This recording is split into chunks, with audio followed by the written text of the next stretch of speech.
admire my work, but also concentrate a little more on your lessons, Mana.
What's the meaning of fate? You shall know.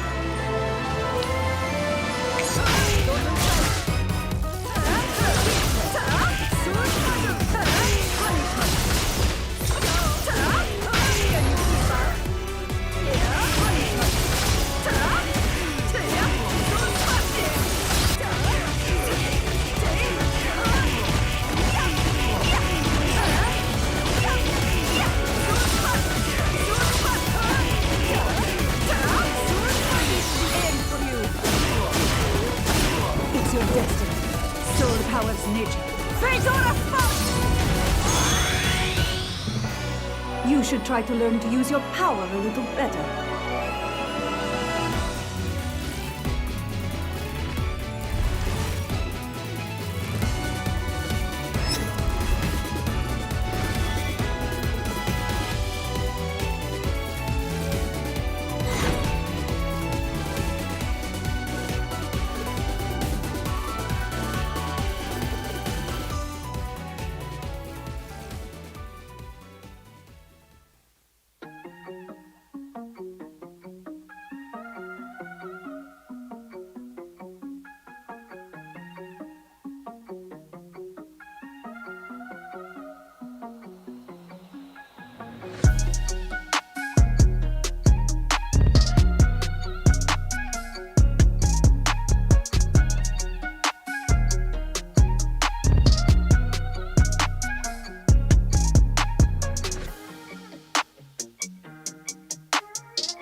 settle this.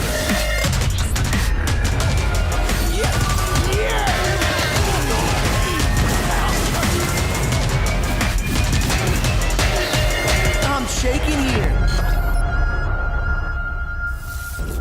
Bow down before my psycho power.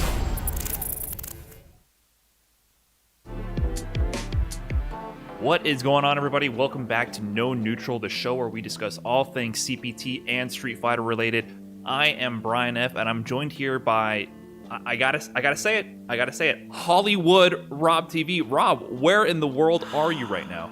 Brian, I see that my agents got in contact with you because you finally put the Hollywood before the Rob TV. Much respect, always good seeing you, brother. And I am actually out here in Hollywood, out here in Burbank, because I think that I was told, I might have had a conversation with one of the producers, and they told me to get in contact with you about us coming out here, but it slipped my mind. But it's okay, Brian, because you're still looking good over there. Your setup, your camera and all that, looking very crisp. And something else that's been looking very crisp and high energy is our comment section on YouTube, Twitch, Twitter, all kinds of stuff. People have some funny stuff to say, and I want to start off our new segment called Troll of the Week. This week's winner is none other than my guy, Bruce Jackson, saying that we have Falcon and Winter Soldier presenting the CPT.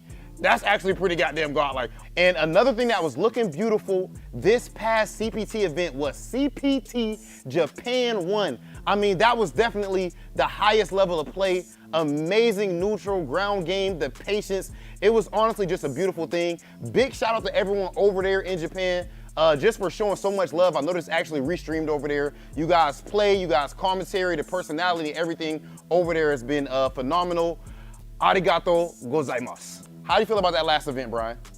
That event was ridiculous. I mean, we talked about it the last time, how we need competition. We need the CPT to kind of make us motivated and inspire us. And that event proved why Japan is the best region. I mean, the level of play, the caliber of play runs so deep. You look at those pools. I mean, the people who drowned in pools, you know, the people who didn't make the top 16, didn't even make it to stream, those are some of the best players in the world. I mean, those are players that can dominate a ranking event easily.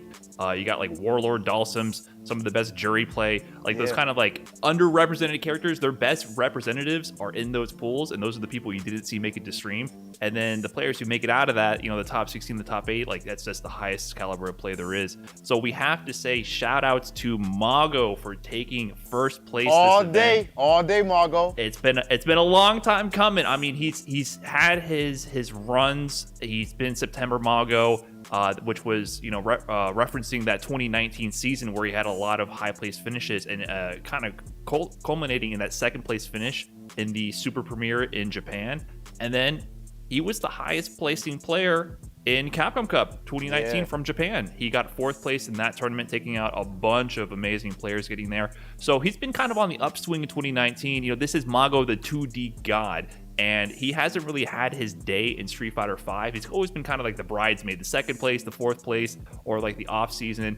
And he was even referenced by Tokido at EVO 2017. When Tokido beat Punk in Grand Finals, he said, I have Mago. Mago's the reason I was ready for this matchup and ready to play. So I think it's amazing to finally see him take that 1st place victory, and especially in this format where you can't just have a good September and qualify, right? You got to get first. You can't just have your 2nd places, your 3rd places. You got to get that first. You got to get that win, and we know that means so much to him. So I'm just super happy to see it, and the play was spectacular. Yeah, Mago looked amazing, man. And before, you know, we get into the whole detail, because he had an amazing post-game interview as well. Like, as well as he played in-game, that post-game interview might have been even more inspirational than every hit confirm and every whiff punish that we were able to see from him throughout that entire weekend. But before we get into that part of it, I want to talk about some of the standout performances from CPT Japan in general. Daigo did an amazing job going to losers and pools and bringing it all the way back to have that amazing match against Itabashi in top 8. That was, again, one of the best sets that I've ever seen. But the main two I want to talk about is Momochi with his Ryu.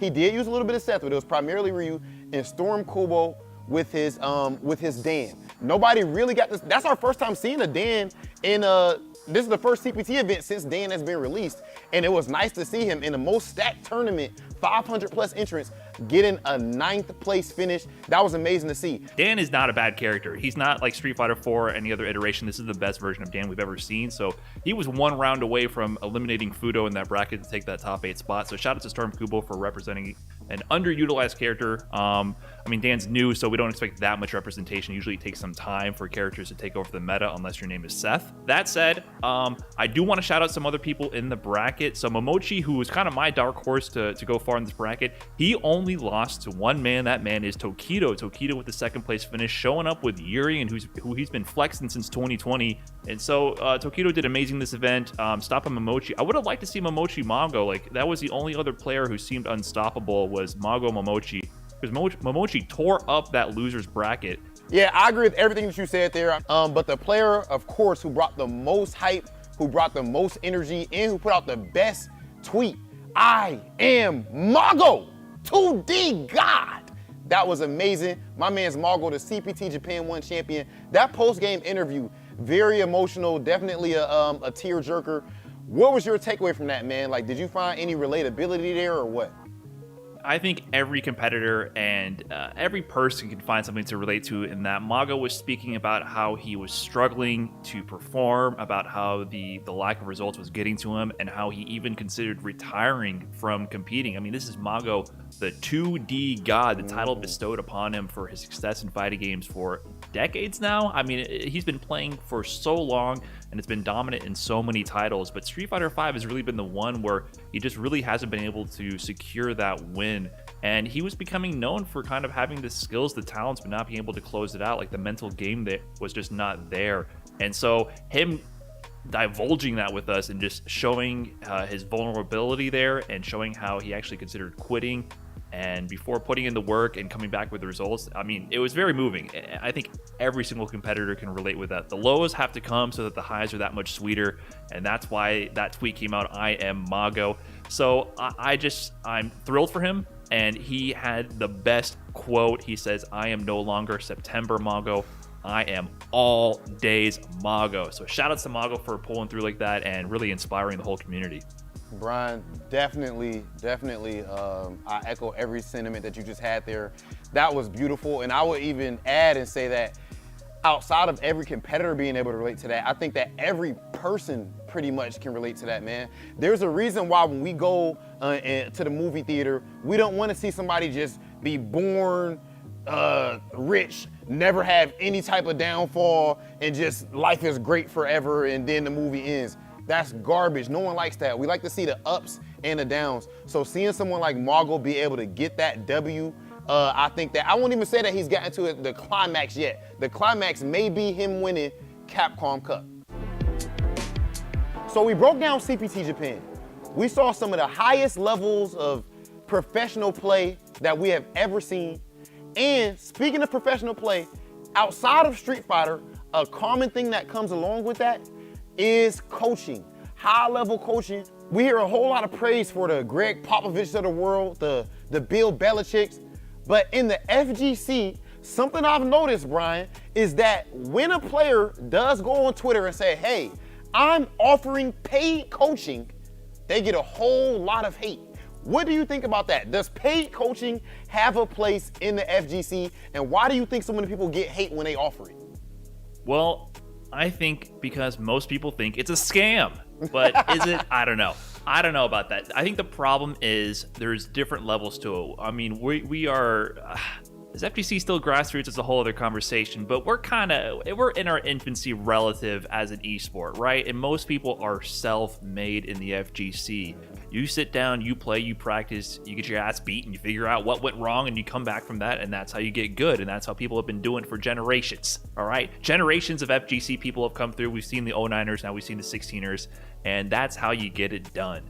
And I think people don't want to let go of that. So when they see someone trying to offer their services in order to help accelerate that process, there's always going to be blowback from that, right? Mm-hmm. Oh, it's not worth it. This is too much money. But first of all, listen, if you don't want to pay the price, don't pay it. Someone else will. Mm-hmm. But some people want to speed up that process. And the thing is, not everyone has the same resources available to get good. If you're a new player, I feel like it takes a village to raise a fighting game player, right? That's how I learned. And that's how people used to learn for a long time. But that doesn't really exist as much anymore. The offline scenes are still there, but even before COVID, right? It doesn't exist at all right now. But even before COVID, it became more and more hard to just find an offline scene. And is that realistic to expect someone picking up a video game who wants to get good to go to someone's garage and start playing games? That's not how things work in the modern era. You play online, you learn online, and you branch out and find the community online. And people are looking for mentorship in these games because when you're first starting, it doesn't make sense.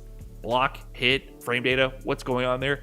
This is stuff we take for granted, but as a new player, it doesn't make sense. So coaching for beginner and intermediate players, I think makes a lot of sense. I don't think you have to pay for it. I think there's enough resources online if you look for it to kind of get good, but there's something to be said there for just immediate feedback. Hey, what's going on here? Have someone break it down step by step and have feedback with you. So if it's worth it to you, maybe. But the question to me is it worth to have coaching for high-level players? I think that's the big question, really. Yeah, I agree with you 100%. And I was actually going to bring that up as well. Like, it's one thing for like low to intermediate, but in other esports that have been around longer and are, I guess, more developed. Of course, we're working to get to that point, but you do see coaches for the best players in the world. Now, I think one of the reasons that there's a bit of a difference there and a bit of a disconnect in the FGC versus in those games is that by the time someone's 30, I don't know, 30, 31, 32 in those shooting games and stuff, they're retired. Like, you're considered washed at that point. In the FGC, it's completely different. Over here, you just seen in CPT Japan top 8, the average age was, I don't know, 35 or something like that. So you got players like Sako, who I believe is 40 years old or maybe over 40 and is amazing, one of the best players in the world. Shout out to him. So the players who do have that treasure trove of knowledge, they are still currently competitors. There's two things, in my opinion, that causes people to revolt pretty much against someone bringing up offering coaching services. I think for one, a lot of players are trash. A lot of people are garbage, Brian. I'm gonna be completely honest here, bro. You know what I'm saying? A lot of people should not be offering coaching, but as far as the biggest thing, I don't think that a newer player to an intermediate player, I don't think that they really need coaching. I think that the most coaching, like where coaching would be the most valuable, is actually at the professional level. I don't think that those guys, as you said, you have the internet nowadays as far as like YouTube. I mean, people can go and watch a Rob TV video. Join the Entourage, join the Dumpster on Twitch, ask us any question that you want to, and it's a free viewing experience. So I don't think that paid coaching is needed at those levels because you're just trying to get your fundamentals down to a decent point so that you can elevate to the next level. But at a professional level, someone that has a training regimen that's built just for you and knows how to word things, knows how to mentor you and things of those nature, I definitely think that could be helpful, and we see another level of play at the highest level if we did have professional paid coaches. Right. I mean, I don't need a trainer to tell me to stop eating donuts every day and to pick up a weight. And I don't need a trainer to tell me to go to training mode and practice my combos, right? But for some people, they need that push. And I feel like with some people, if you put money down to say, hey, I'm going to have this guy tell me to practice my execution, maybe I'll actually do it. So listen, that's your money. That's your prerogative. I don't think any lower intermediate players need to spend any money at all to get to a decent, playable, competitive level. It's a personal journey, and some people like to use their cash to motivate them to get them there. And that's all I have to say about coaching services from the community for players. If players want to do that, that's their time, that's their business. It's not a big deal. But I agree. I don't think that's that interesting. Who cares? It's just people don't want to see people do their hustle. That's really what it is. Yeah, that's honestly what it is at the end of the day. If you don't think it's valuable, don't pay for it. Just don't do it, bro. But just don't do it. I don't think you need to do it. I agree 100%. All the resources are there for you, but that's how some people, they got to trick themselves. They got to put some cash down to make sure that they're motivated to be disciplined,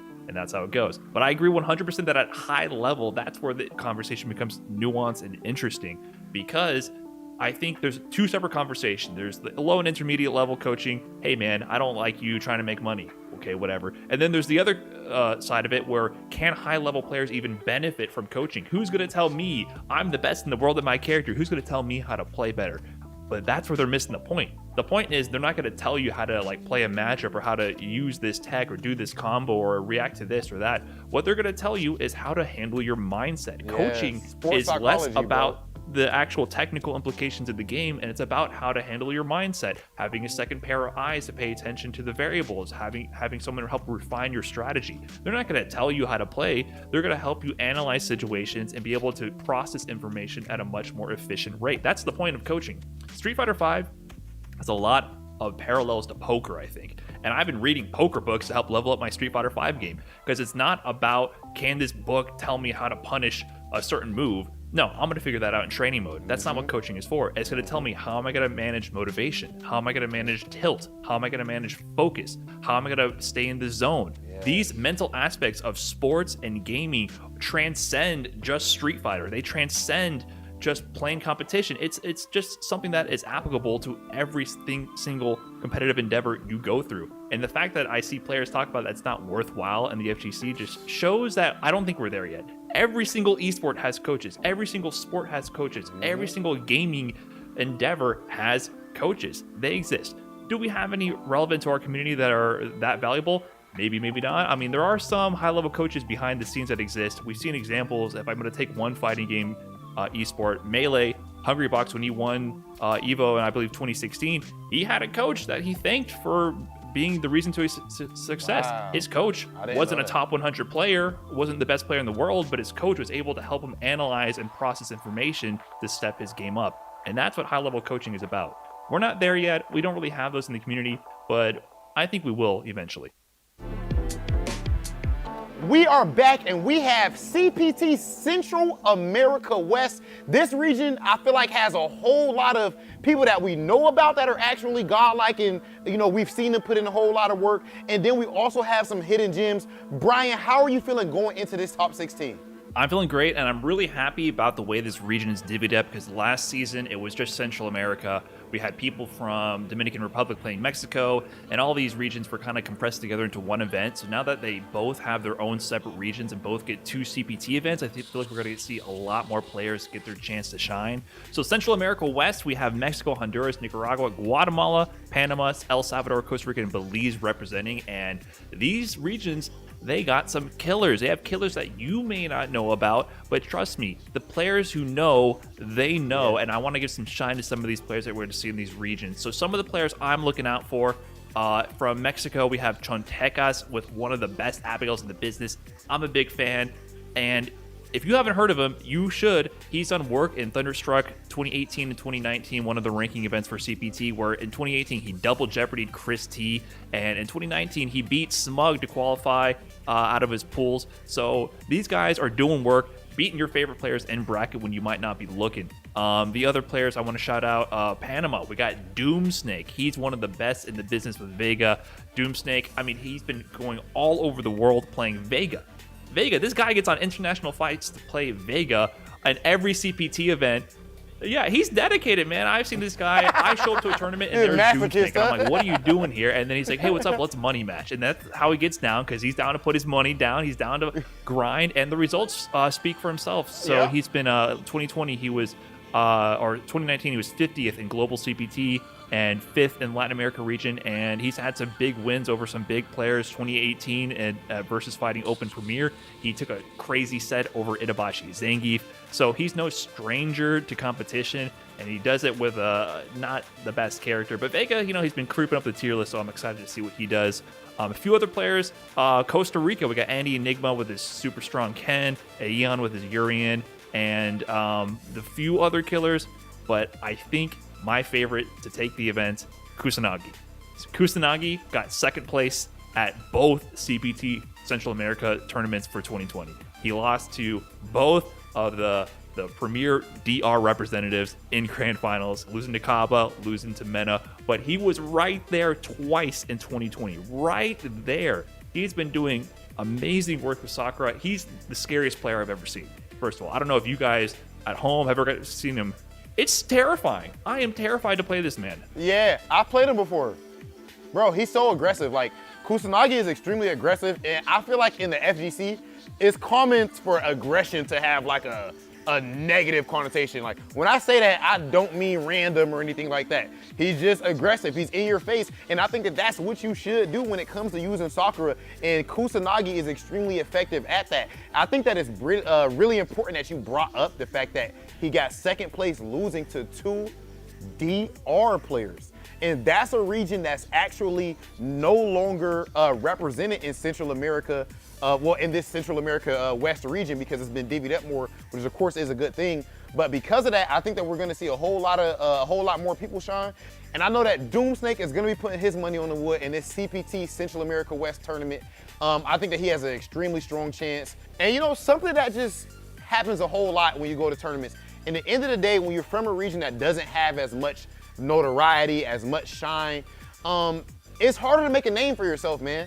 And with that being the case, when they're choosing matches for stream, even if you do get good wins, like Doomsnake over Itabashi or Chontecas getting the win over Smug, things of that nature, sometimes these matches, and there's countless others where Central America players have beaten notable players, but it might not always be on stream. But here, right here and now, every single match of this top 16 is going to be streamed. The world is watching. Fans, your country, your entire region, and of course, that includes sponsors and Capcom themselves. With that being the case, I know that they're going to be putting every single thing that they have into every match, and it's going to be a show. It ain't too late to run off to Mom now. These matches are going to be even more ridiculous. If you know anything about Street Fighter, you do not doubt the GOAT. My man is always hitting go. You thought I was playing? Oh, you're hella dead. The main event. Help me out, Nadeshko. Look how much it means to him. Wow! That's not over. Are you serious? My man is reading right now. My man is reading. Hold on.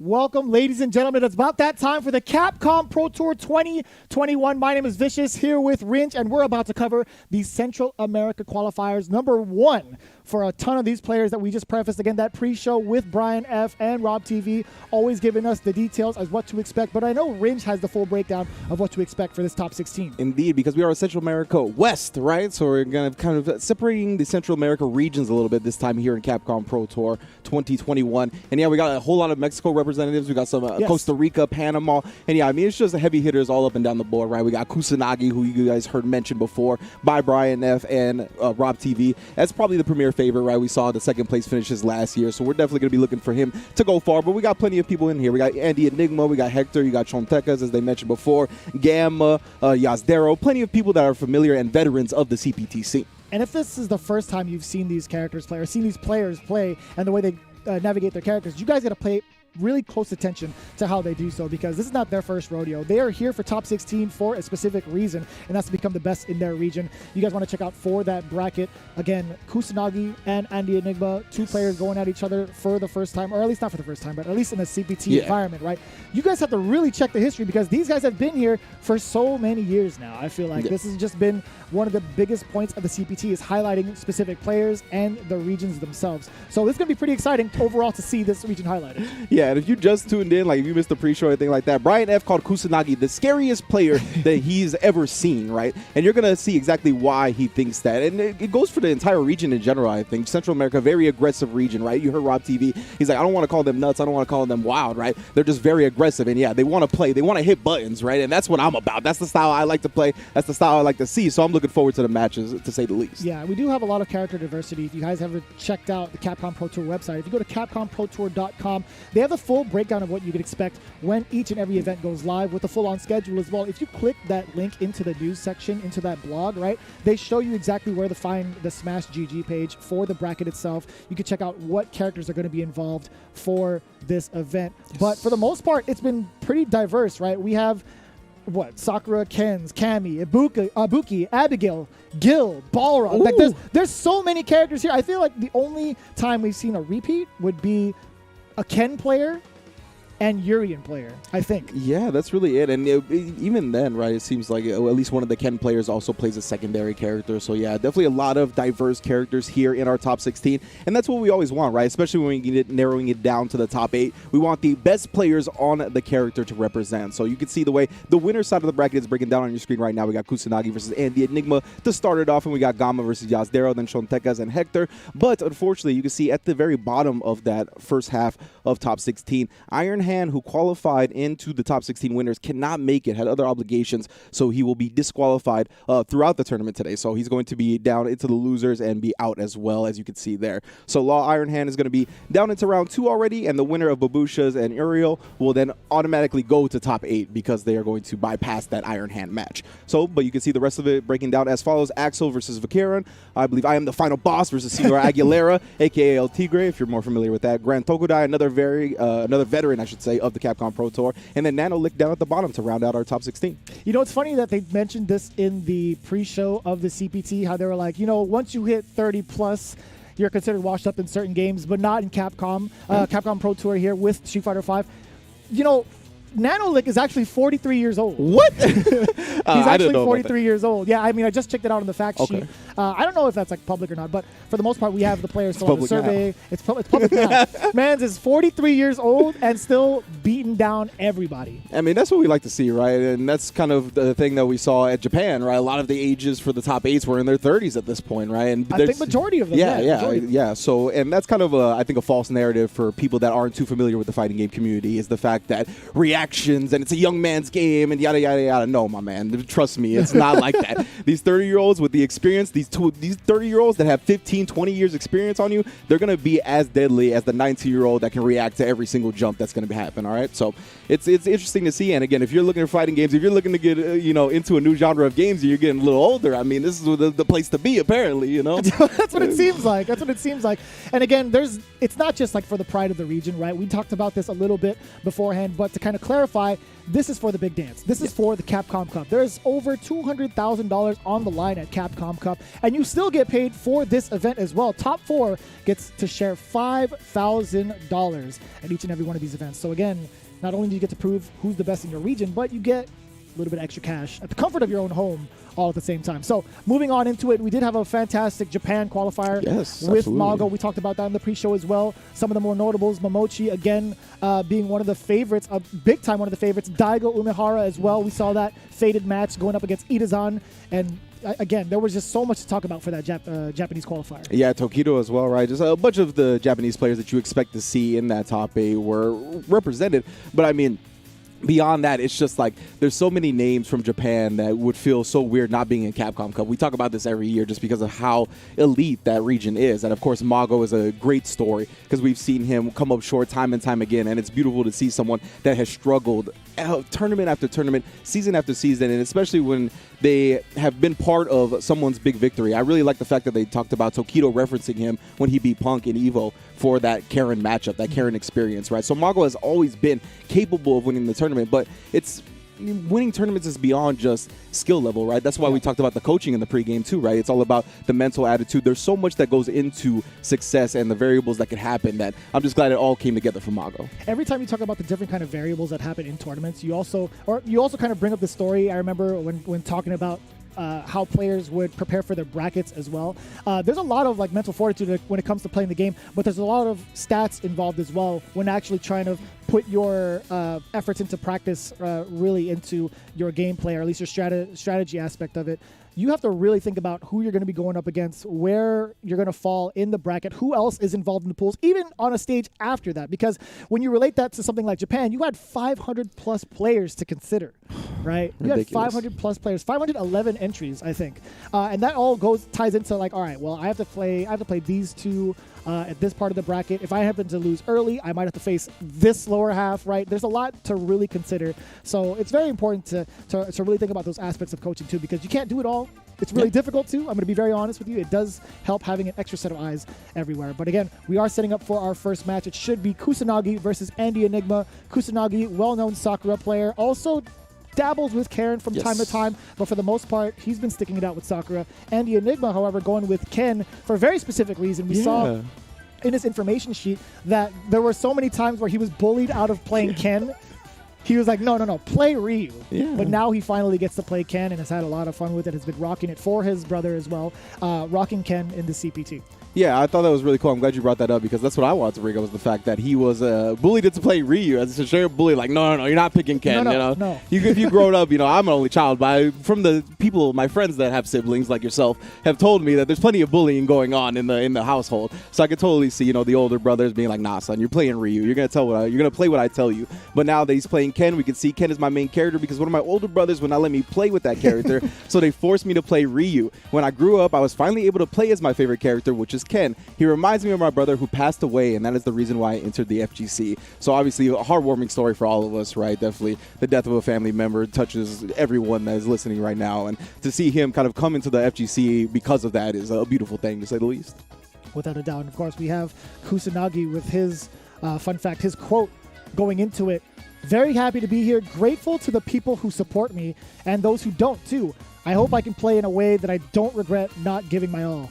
Triple A in the house. Yes, indeed. AAA representing right. the Mexican wrestling promotion, who's a mega champion currently, is Kenny Omega, the Collector, very friend of Capcom, also the AEW champion and Impact World champion. How rightfully so, the Collector, huh? Yeah, the Collector. Taking out all the names and all the belts too. I appreciate that. I see you. So what can we expect going into it? We have Sakura versus Ken. Ooh. I don't think there's going to be any switches involved. This is going to be a straight show of these two characters. Yeah, and I mean, it's Sakura and Ken and the players, the region that we're all following. I'm expecting hard-hitting, explosive action straight up. I mean, I think Kusanagi is so good at Sakura, man. He came so close in both those grand finals last year up against Mena RD and tough, Taba. yeah. And then, of course, tough matchups for sure. And then his Sakura always looks so impressive, right, though? The stand light kicks, just the way he's able to kind of manipulate his opponent into playing his style is something that I've always been impressed with Kusanagi, is that you hardly ever see him play someone else's game. The pace he forces, everything is just always what he wants. But we're going to see because he's going up against a Ken, right? And Ken is all about that explosiveness. So if you want to play like that, we could definitely get it popping.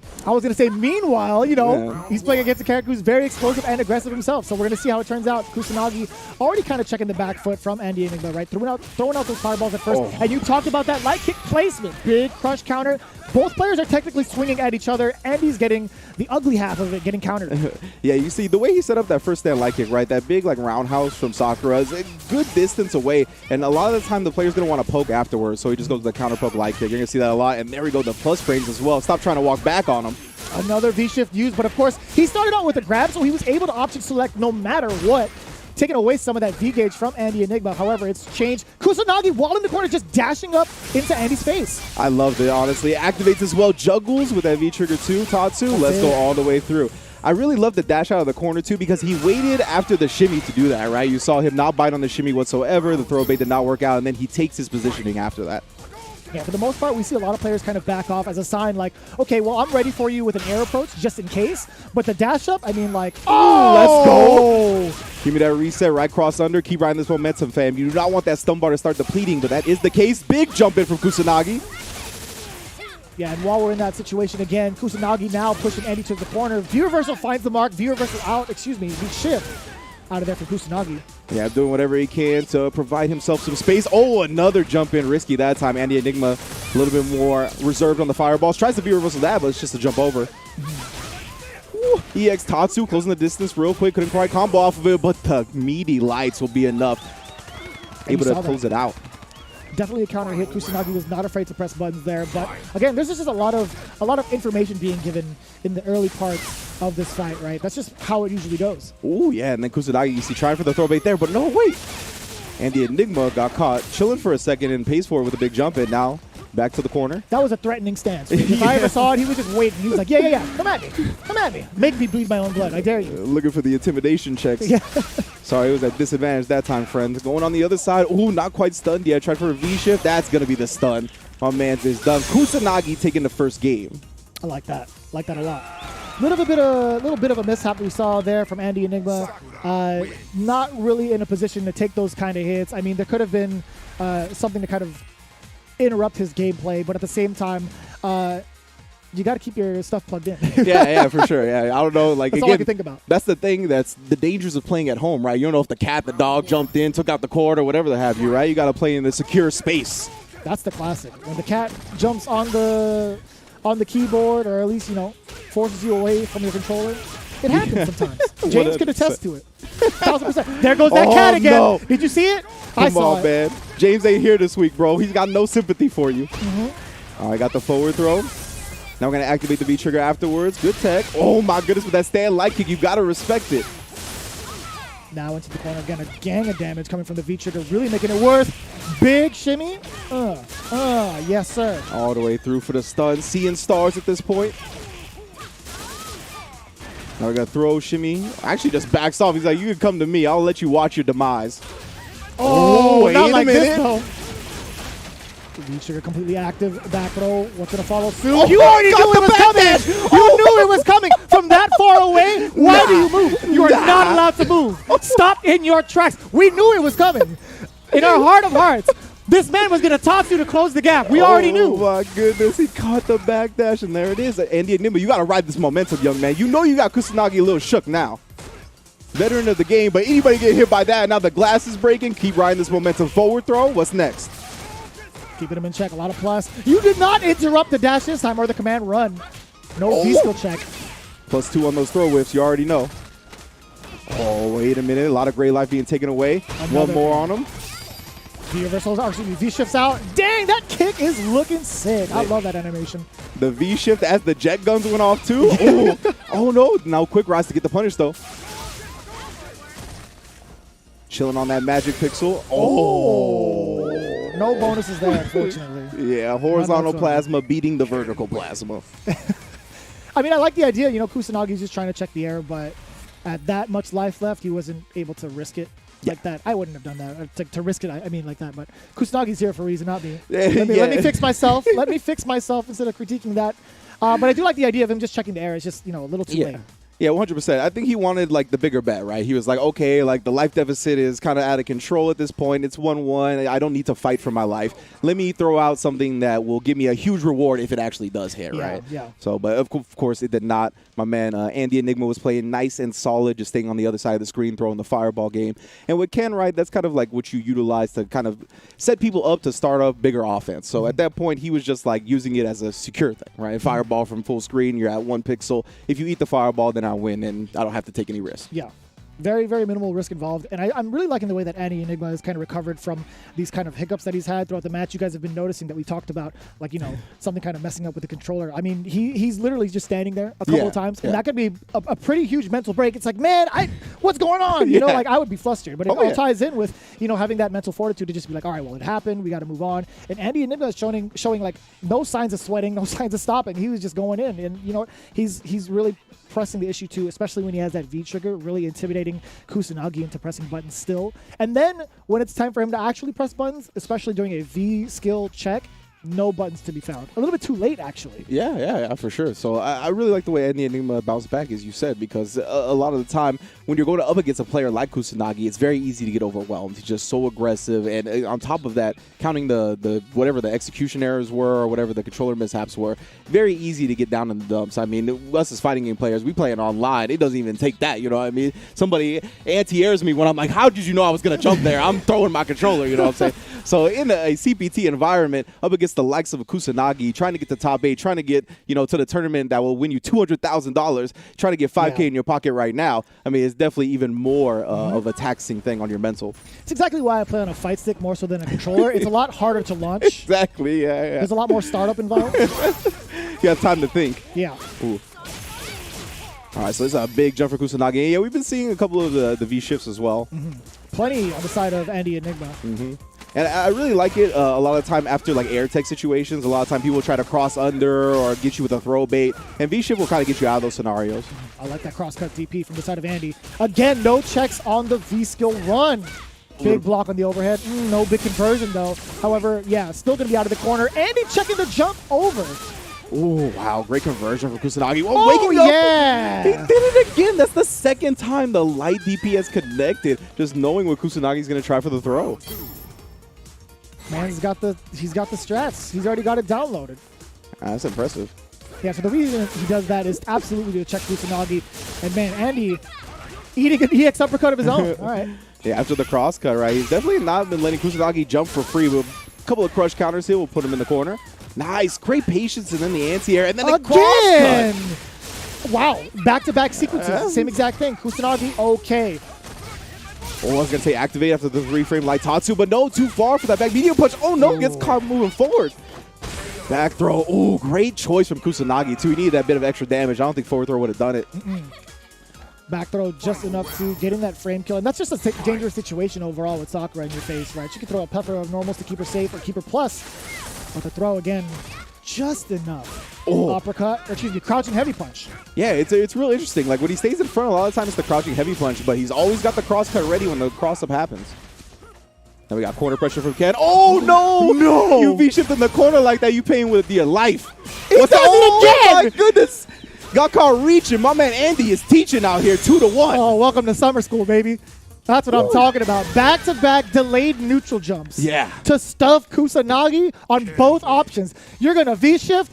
Nah, here's a speed bump. You're going to try to throw me? Nah. I'm in the air. You can't do that. You cannot do that. Yo, that was a wild. I mean, yeah, there's lights going off right now. I think he knocked one of our lights loose with that EXDP, my man. That was wild. Great stuff from Andy Enigma, especially because Kusanagi's the favorite to take the whole thing. Not right now. That's who we were talking about going into this thing. Rob TV was talking about, Brian F was talking about it, Vicious was talking about it, Ridge was talking about it. We're like, Kusanagi is the most dangerous guy in this bracket. Andy Enigma sending him to losers in round 1 of top 16. Man, I could tell the studio is still popping off after that win because the lights are just going haywire. As soon as Andy popped Kusanagi both times with a neutral jump heavy punch, it was actually lights out. No, lights on, actually. It wasn't even lights out. It was lights on.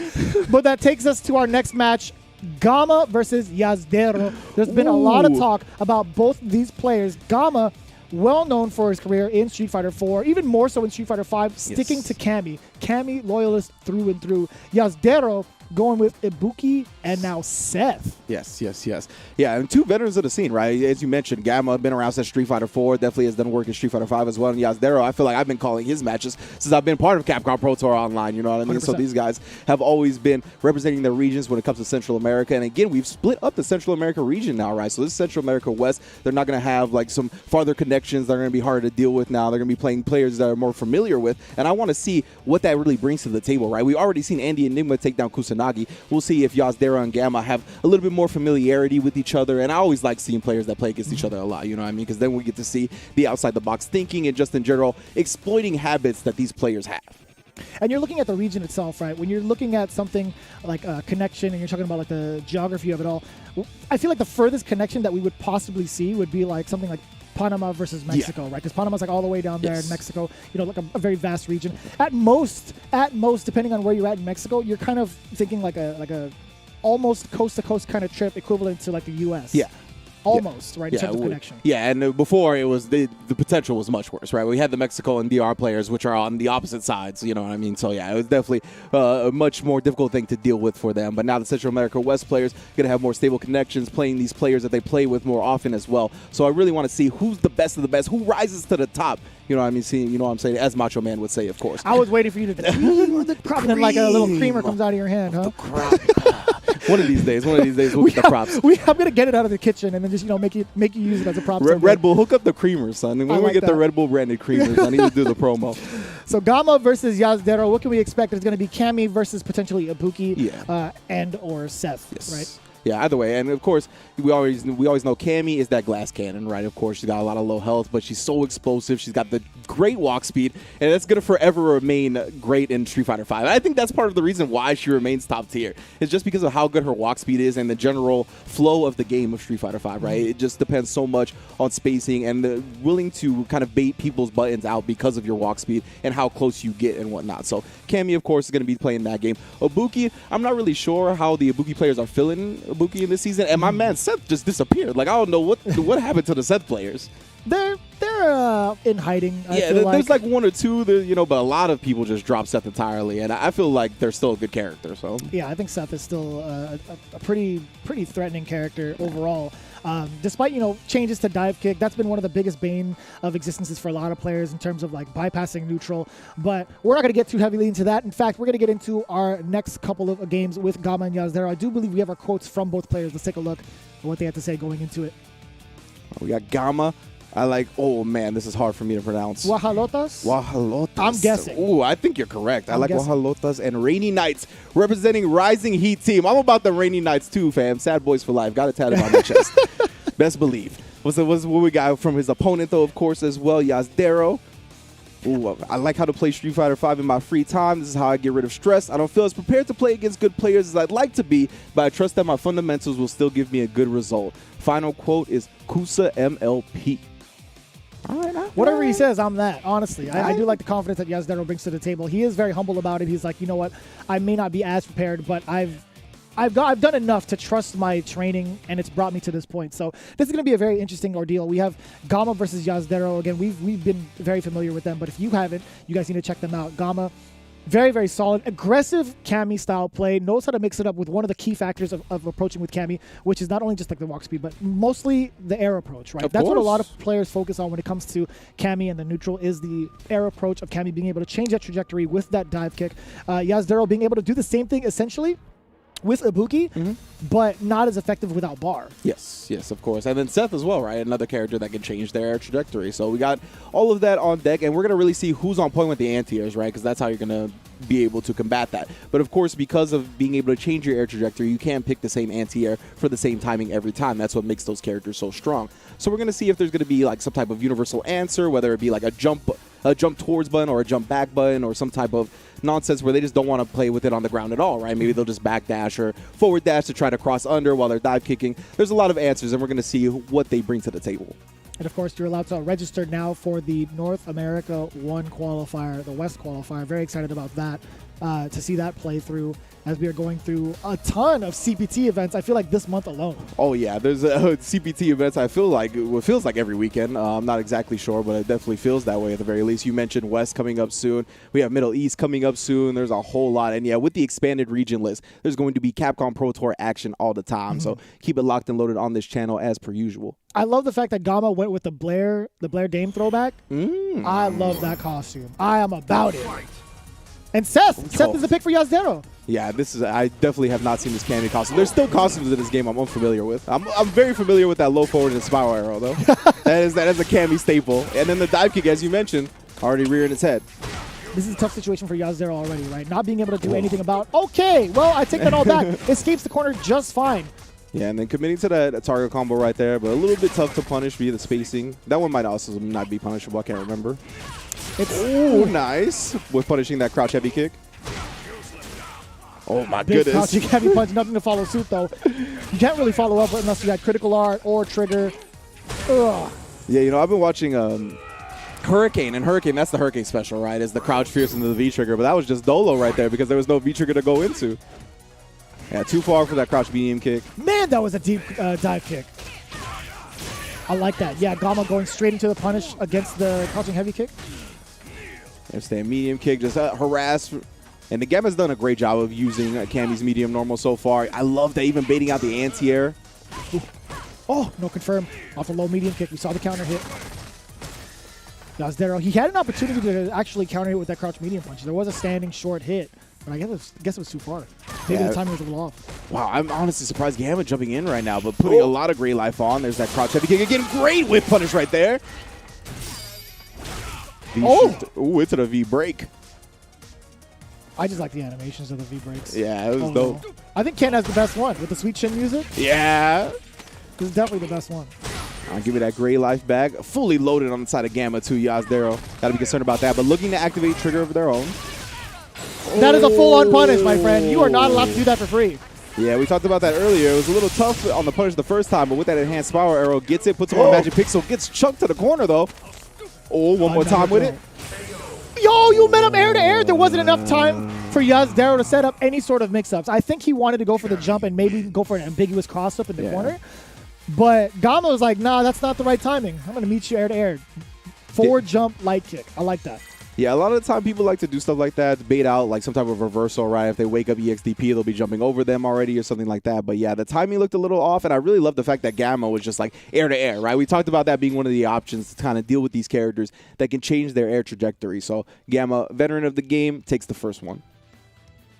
And no slouch from Yasdaro either, honestly. He had the right idea whilst in V-trigger, but just that last mishap of mistiming the jump pretty much took it all away. But there's still plenty of time to really recuperate, as these are 2 out of 3 for the most part for top 16. But when we get into top 8, it's all 3 out of 5 from that point on. But again, this is a 2-day qualifying process, so we have plenty of Street Fighter ahead of us. Now, Gamma, one of the bigger things I do like to note about Gamma is how aggressive he can be, and also when he knows to, or like how he knows to pump the brakes, right, to kind of test the reactions. We saw that, as you mentioned earlier, how Gamma was kind of testing the reactions of Yasdaro. Yasdaro actually bit towards a jumping approach with that standing heavy kick, and it gave Gamma that information. He's like, all right, well, he's willing to test me on the ground. Let me see how often I can get away with certain things in the air, or at least playing the ground game. And an Ibuki switch is what we have now from Yasdaro. Yeah, again, you mentioned 2 out of 3, right? He's not going to have many games to experiment, so he decides to switch to the Ibuki, and that's going to be the character that gets the job done if he's able to bring it back at this point. Because we are just 2 out of 3. But here we go, Gamma. Already, look at that, the stand medium kick again. Did you just hit her in the face? I feel like Ibuki threw out a jab. 100%. She did, right? Yes. Okay, I thought it was tripping. I'm like, did I just see something? Or? Yeah, like at regular distance, that would have whiffed. She definitely had to press a button. Her hand blends in with the bear in the back. It's like, it's Yeah. like a little fur Monster Hunter outfit. Rocking the Monster Hunter gear to celebrate the Monster Hunter board game release, bro. Yes, sir. Take him to the corner. Let's go. Yeah, meaty just from Gamma, playing it nice and safe. I like that counter hit conversion, too, off the jab. Very impressive. Oh, using the EX this time. Make sure to put the plus frames on him.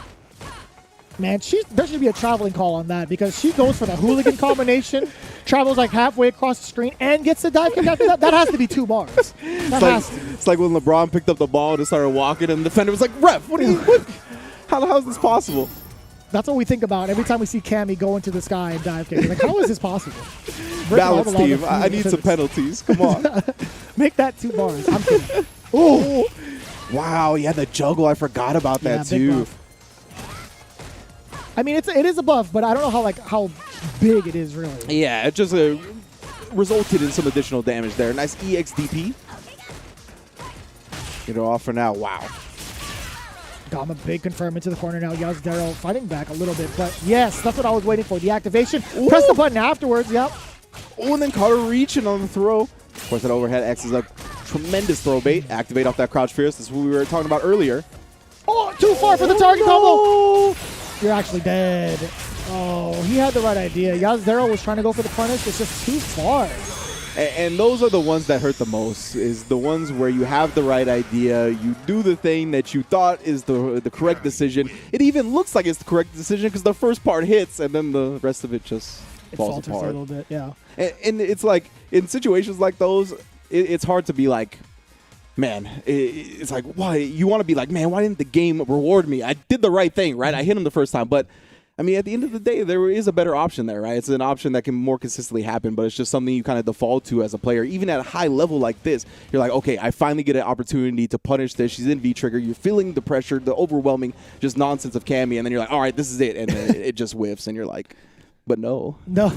But no. It happens. It really does happen. So what was that, 4 rounds straight? I felt like it went, I don't know, I felt like it went back and forth for some reason, with at least Seth. But I think it was 4 rounds straight for Gamma. Yeah, it definitely felt that way for sure. And he just managed to get a life lead very early, and then it was weird because I was going to say he didn't get really aggressive, but he still did, honestly, a lot of the time. Like, even with the life lead, he was still utilizing the jump ins. Even afterwards, I like him baiting out that one jump in, but before that, he had just kind of aggressively jumped in on him while his opponent was just chilling there. Yasdaro could have anti-aired, but just not really looking for it because of the weird air trajectory of Cammy and being able to alter it and all that. So it was great stuff from Gamma, utilizing that character. I mean, he's been a Cammy player for so long at this point. He just knows how to tap into exploiting his opponent with the character. Yeah. And we see he is the second candidate for the day. Technically third, because we saw Zero Max already be the first one into top 8, but it is going to be Andy Enigma going up against Gamma. First thing for tomorrow's event in the top 8. We're moving on into Chontecas versus Hector into the third quarterfinal here on the winner's side. Again, Iron Hand, Zero Max not going to be playing it out as Iron Hand had other obligations. Unfortunately, could not make it back into his seat for the top 16, but that does put Zero Max automatically into top 8. What we can expect for our next match, Chontecas versus Hector. Chontecas is one of those characters one of those players that Brian F. and Rob TV highlighted, being one of the big Abigails over in his region for Mexico. Hector is representing Gil, from what we've been told. That I'm very excited to see.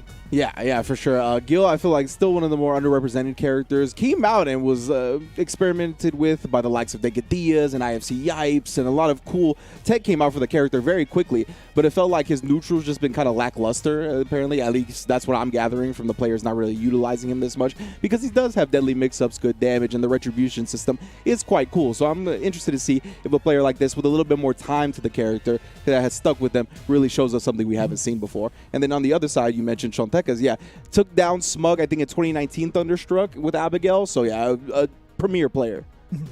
And one of the things I really want to see is what they had to say going into the top 16, but how they're gonna interact Abigail versus Gil. Overall, it's one of those matches that I barely get to see in general, but overall excited. Let's take a look at what the players had to say going into their top 16. I do believe it should be one of the two going up very, very soon. Aha! No mix-ups here. We blocked the whole thing. It's Hector. I've been a fighting game player since Street Fighter 3. I like that. I feel really thrilled to be in the top 16 of Street Fighter 5 for the first time, and I will always give my best. Thanks to Capcom for giving me the opportunity to do this. That's awesome, man. Veteran of the game right there, Hector, premiering in top 16 for the first time in the Capcom Pro Tour today up against our mans. It's gonna be a tough one. It's gonna be a tough one because Chontecas, as we mentioned, definitely has showed himself offline, and now we're taking it to the online. I joined the FGC back in 2014. I've been growing as a player and as a human throughout the years, and I'm so grateful for it. It's been a hell of a journey, and it's only starting to right itself.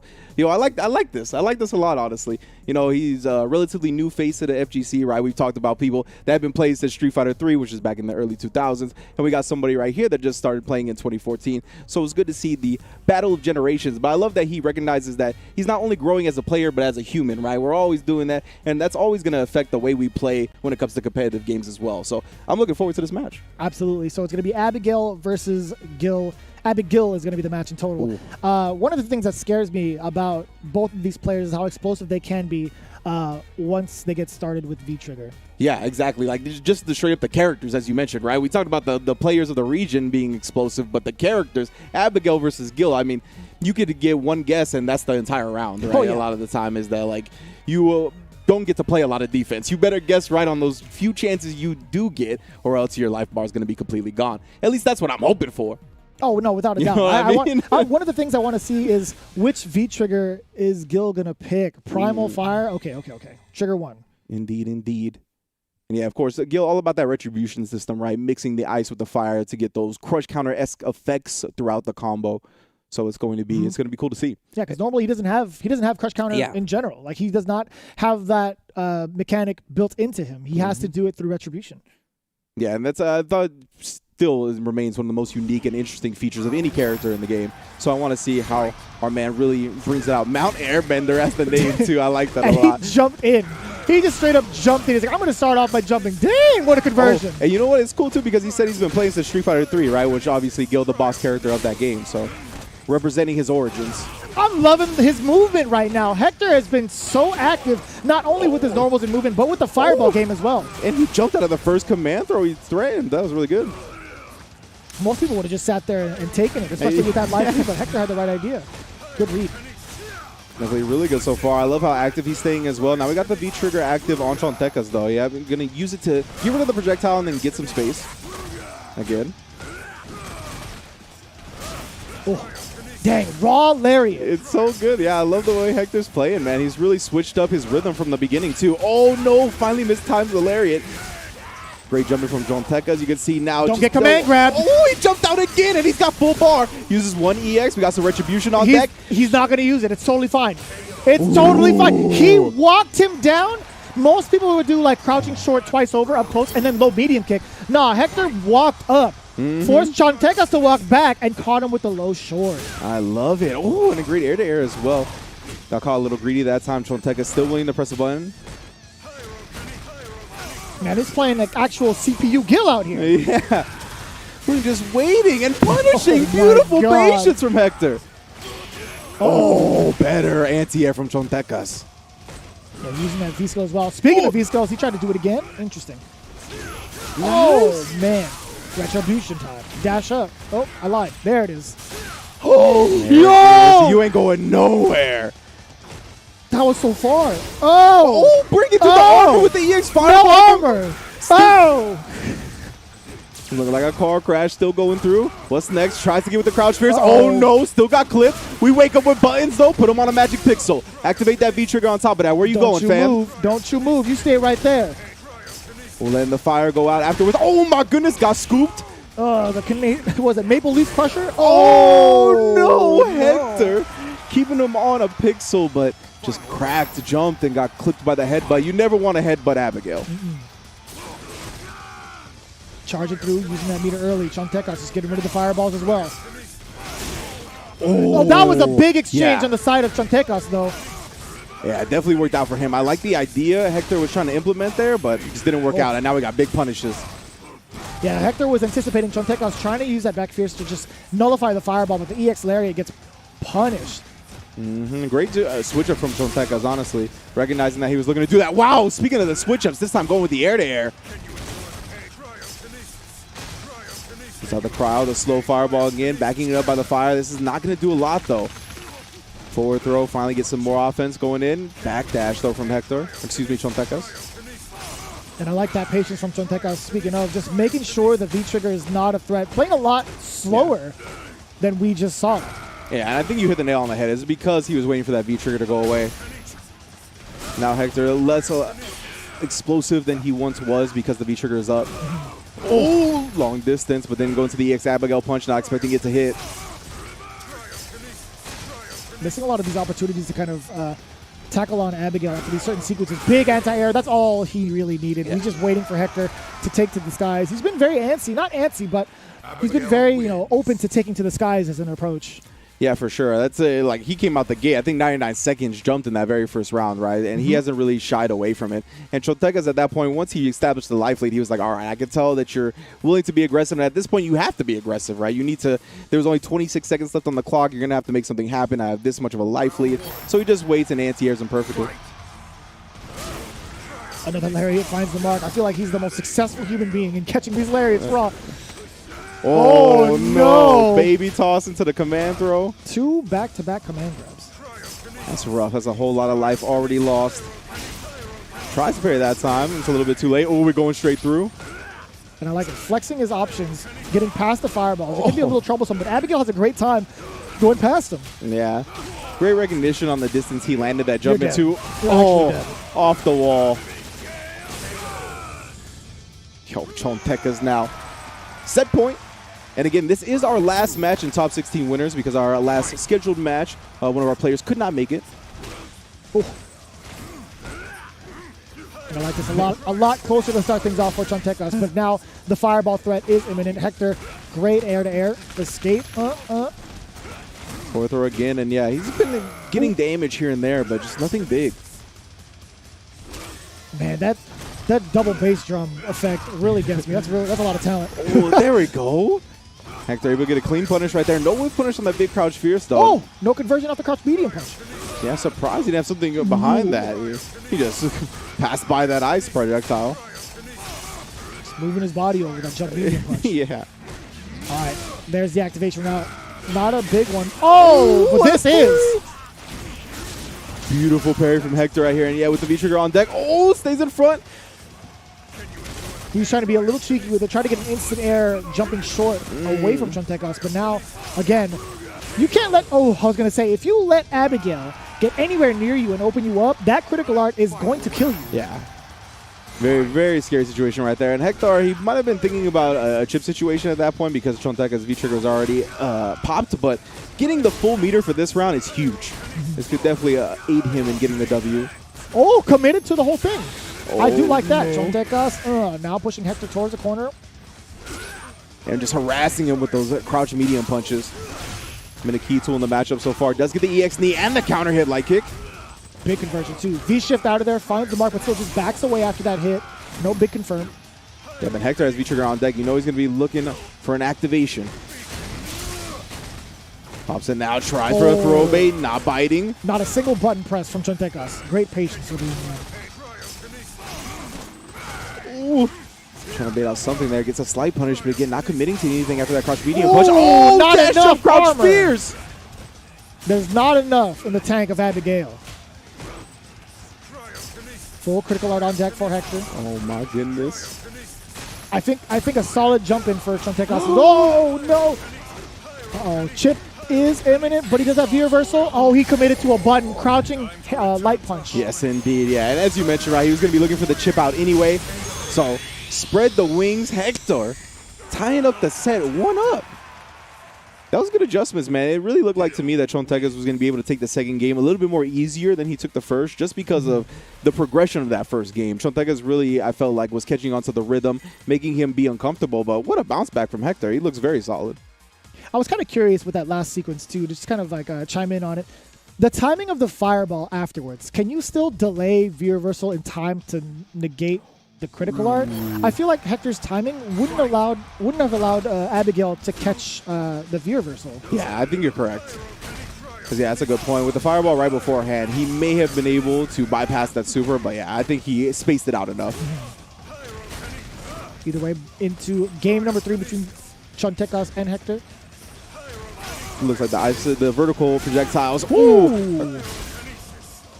Right there. He's done a real good job of just kind of stuffing the run, doing a lot of great work on breaking the armor of Abigail, showing knowledge in the matchup.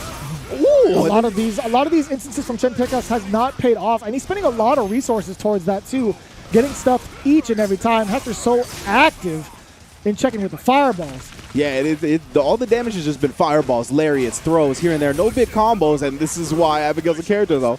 Nice. Reversal Batista bomb as it comes up short, and you're done. Cooked. Actually cooked. Hector's doing a fantastic job of just managing his resources carefully with his character, right? Not in terms of like using EX meter, but I mean like using the fireballs really well, placing them very well, checking Chontecas every single time if he uses armor. But here comes Abigail. You know what happens when he gets a hit. Yeah, he's taking what Chontecas gives him and getting the most out of it. Even when the most is not that much, he's still making sure it constantly adds up. Oh, no. One command throw. Already putting him at a life deficit because of that. Yeah, he's really trying to say. Oh, no. Oh, he pressed something. Oh, you're dead? No, not quite. Big block on the overhead. Here comes the activation route. Let me see. You got something crazy? Oh, no, sir. You're going to have to put that away. And that's exactly what I brought up earlier, right? The V break after the V shift after the air tech situations. Because you don't want to have to guess which side, high, low, whatever. Just V shift and you get out. I was curious to see if Hector was going to attempt to do a back throw for the positioning, right? Because I know for sure Gil can take you coast to coast with combos. But that was a very, very sick parry. It looks so cool just going from the up down like that. Too far for that crouch medium punch, but Hector's still... Oh, you're running into it? Oh, jumps at the last second. It's going to hit him big damage. Oh, tick throw.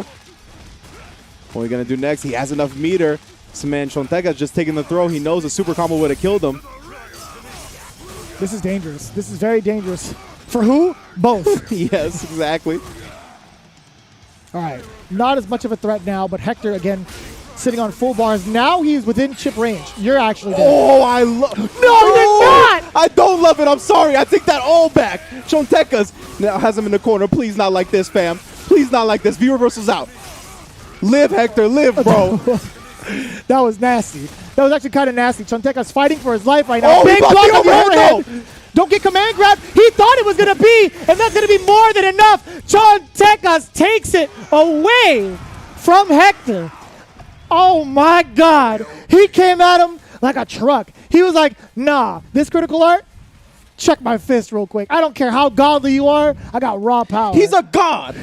He's a boss character in old games. He's a god. His critical art couldn't beat that. Yeah, but Abigail has his own mechanic shop, man. He owns all the cars in the world. No, I'm just kidding. That's a V14, V20. I don't even know what's in Abigail, but it's enough to dissipate any type of critical arts, I guess. His bicep band is a tire wrench. Does Gil have that? No, he definitely does not. You need to step your game up, Gil, apparently. My goodness, Chontecas squeaking out the game. I need a break, bro. I don't even know if we're supposed to go to one, but I need one. We will eventually. We will eventually. You know, all you guys at home, I got to ask you, what just happened? What just happened? That was... Oh man. So yeah, I mean the critical art did not defeat the armor of Abigail on the EX run and Chontecas. I mean, that's one of those situations, right? I mean, I was panicking on commentary. I'm sure Hector was doing whatever he could to hold on to that last bit of life, but it just, in those situations like that, I feel like the nerves become too high, and Chontecas was just like, that's a third life, you know what I mean? That's another chance. Like, I'm just gonna pursue this as aggressively as I can, and I mean, great stuff from Chontecas. Going to be able to qualify to top 8 winners. We're going to see him tomorrow go up against Zero Mech 7, which again was the winner of the match against Iron Hand, because Iron Hand could not make it. He had other obligations, so he was disqualified from the top 16. So that's going to be our top 8 winners for tomorrow. But of course, we have top 16 losers to go still today. So that's going to be fun too. Absolutely. Again, we're going to take all of that and more coming to you right after this break. Don't go anywhere. We'll be back with the Capcom Pro Tour.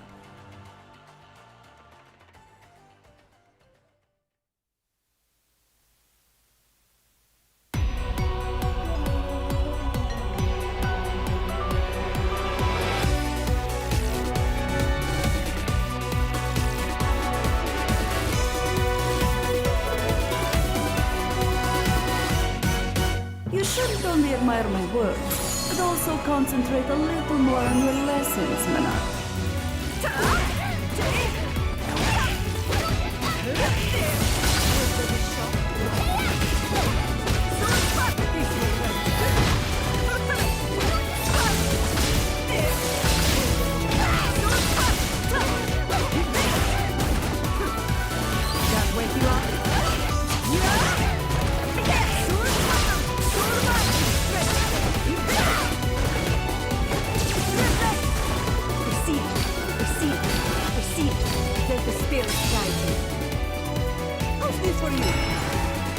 You must be careful. Messy water. Soul satellite! Satellite!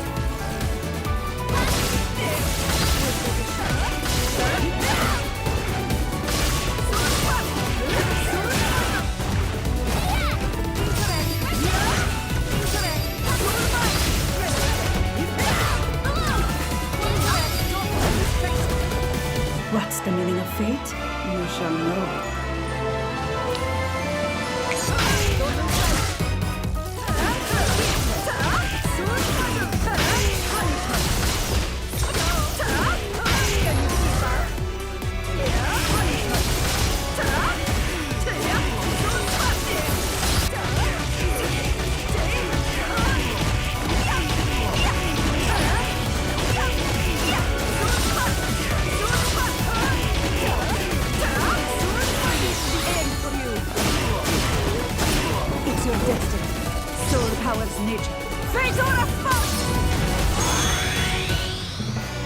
You should try to learn to use your power a little better.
back into it already with the Central America West one here at the Capcom Pro Tour 2021. Vicious here with Ringe after we just experienced a ridiculous comeback from the side of Chontecas with that Abigail using that EX Dynamite Punch at the last second to blow through Hector's Gill using that critical art as a reaction. By the way, if you guys just missed it, I'm sure it's making its waves on social media as we speak, but we've established our first 4 players in the top 8. That is Andy Enigma going up against Gamma, Chontecas going up against Zero Mex. But now it's time where it gets real sweaty. We have the first round of the loser side, Babusha versus Udiel, and then Axel versus Vicoron. I am the final boss versus Senor Aguilera, and then Grand Todokai versus Nanolick. Yes, indeed. As you mentioned, right, this is definitely where the sweat picks up because this is your life on the line. You lose here in loser's bracket, and you are waiting till Central America West 2 or whatever the next event you're going to be able to enter is because your life will be determined now. Yeah, and the way that it's been shaping up for like the winner's side, you have a lot to go through. Everybody in the losers, my heart goes out to you guys. This is going to be very, very tough. I mean, I'm sure most of the losers bracket wasn't expecting to have to deal with Kusanagi today, right? They're like, oh man, all right, Kusanagi's in the winners bracket. If I get there, we'll get there, right? But no, today, Saturday, now you're going to have to deal with the man who we thought was the favorite coming into this, who fell to Andy Enigma's Ken in top 8 too, or in top 16, I should say, to make top 8. That was an impressive Ken showing. So we're going to see more of Andy Enigma tomorrow. But of course, as you mentioned, the losers bracket is up next, and I mean, it's do or die here. And it's not going to be the last we see of Ken overall, because Udiel is actually rocking Ken/Cody from what we've been told. But also another character you're very familiar with, Babusha's using Zeku. Oh, my man. Yes, of course. I've been playing a lot of Zeku probably since like season 3. I think I've been picking the character up. And yeah, I mean, I love him a lot. I know a lot of people nowadays are experimenting more with the V-Skill 2 because of the buffs and whatnot, the dogs and coming out. We were talking about Hawaiian Shirt Man a lot before this. Yeah, Sakamoto every time. Hopefully we get to see that action because, yeah, I just think he's a really cool character in general. But yeah, we love the diversity. I think Street Fighter V, in terms of balance right now, is in a good spot. I think a lot of characters are quite strong and tournament viable. So we're seeing that today play out. We're seeing a lot of different characters. We saw the Gil, we've seen the Abigail, we've seen Ken, now going to be Ken maybe multiple times, Seth, the Buki, Sakura, just a plethora of characters, and it's going to continue like that. Oh, no, without a doubt. So let's take a look at what we have to expect from our 2 players coming in from losers with their quotes. I do believe Babusha says, very happy to be in the top 16 of an official tournament. It feels good and motivates me to return to the competitive scene. We do like that, having players return into it. It's very healthy to take a competitive break every so often. But, we're also glad to have you back, Babusha. So let's take a look at what Udiel had to say going into his top 16. Ooh, being among the top 16 of CPT is something very cool, and I feel thankful for everyone who has supported me and followed my path in this tournament, as well as my friends and family. I hope that I can play a good match and keep moving forward. Very humble, very, solid. Very solid statement right here from Uriel. I'm glad. I think his head's in the right spot. And, yeah, if he can call upon that support. It always feels good to have people at your back to make sure that win or lose regardless, they're going to be there for you, because this isn't just the last tournament, right? That's one of the things that I think can bog down players as well, is that they put too much emotion or mental energy into this one game, this one tournament, right? There's going to be tournaments beyond, right? Of course, for CPT, we do have finite amounts of tournaments to qualify and all that. And when those come up, then the pressure even turns up another notch. But for right now, I think the support of the family and friends is going to do a lot for them. And there's so many things that have been going on outside of the CPT as well. We have so many local tournaments that occur pretty often, right, for a lot of these different communities. And those in itself can be pretty nerve-wracking too. When you're like first starting out and you're playing in some of these locals, it could have the same kind of feeling as playing in your, major tournament in your pools, have that same kind of effect. There's still that mental aspect of trying to keep that composure throughout like each and every one of those events and really try to improve yourself at each and every one of those events, right? Yeah, and some players will put that pressure on themselves even more, right, where they'll treat like something like Assault Mine League or a WNF as a Capcom Cup, right? They'll put that pressure on them like it's their life's on the line, like it's the biggest tournament that they've ever played in.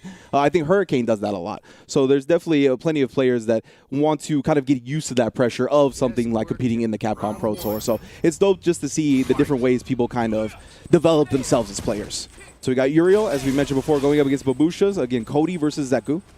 Initially, we thought it was going to be the Ken. I thought it was going to be the Ken. That would have been cool. It's all right. It's all right.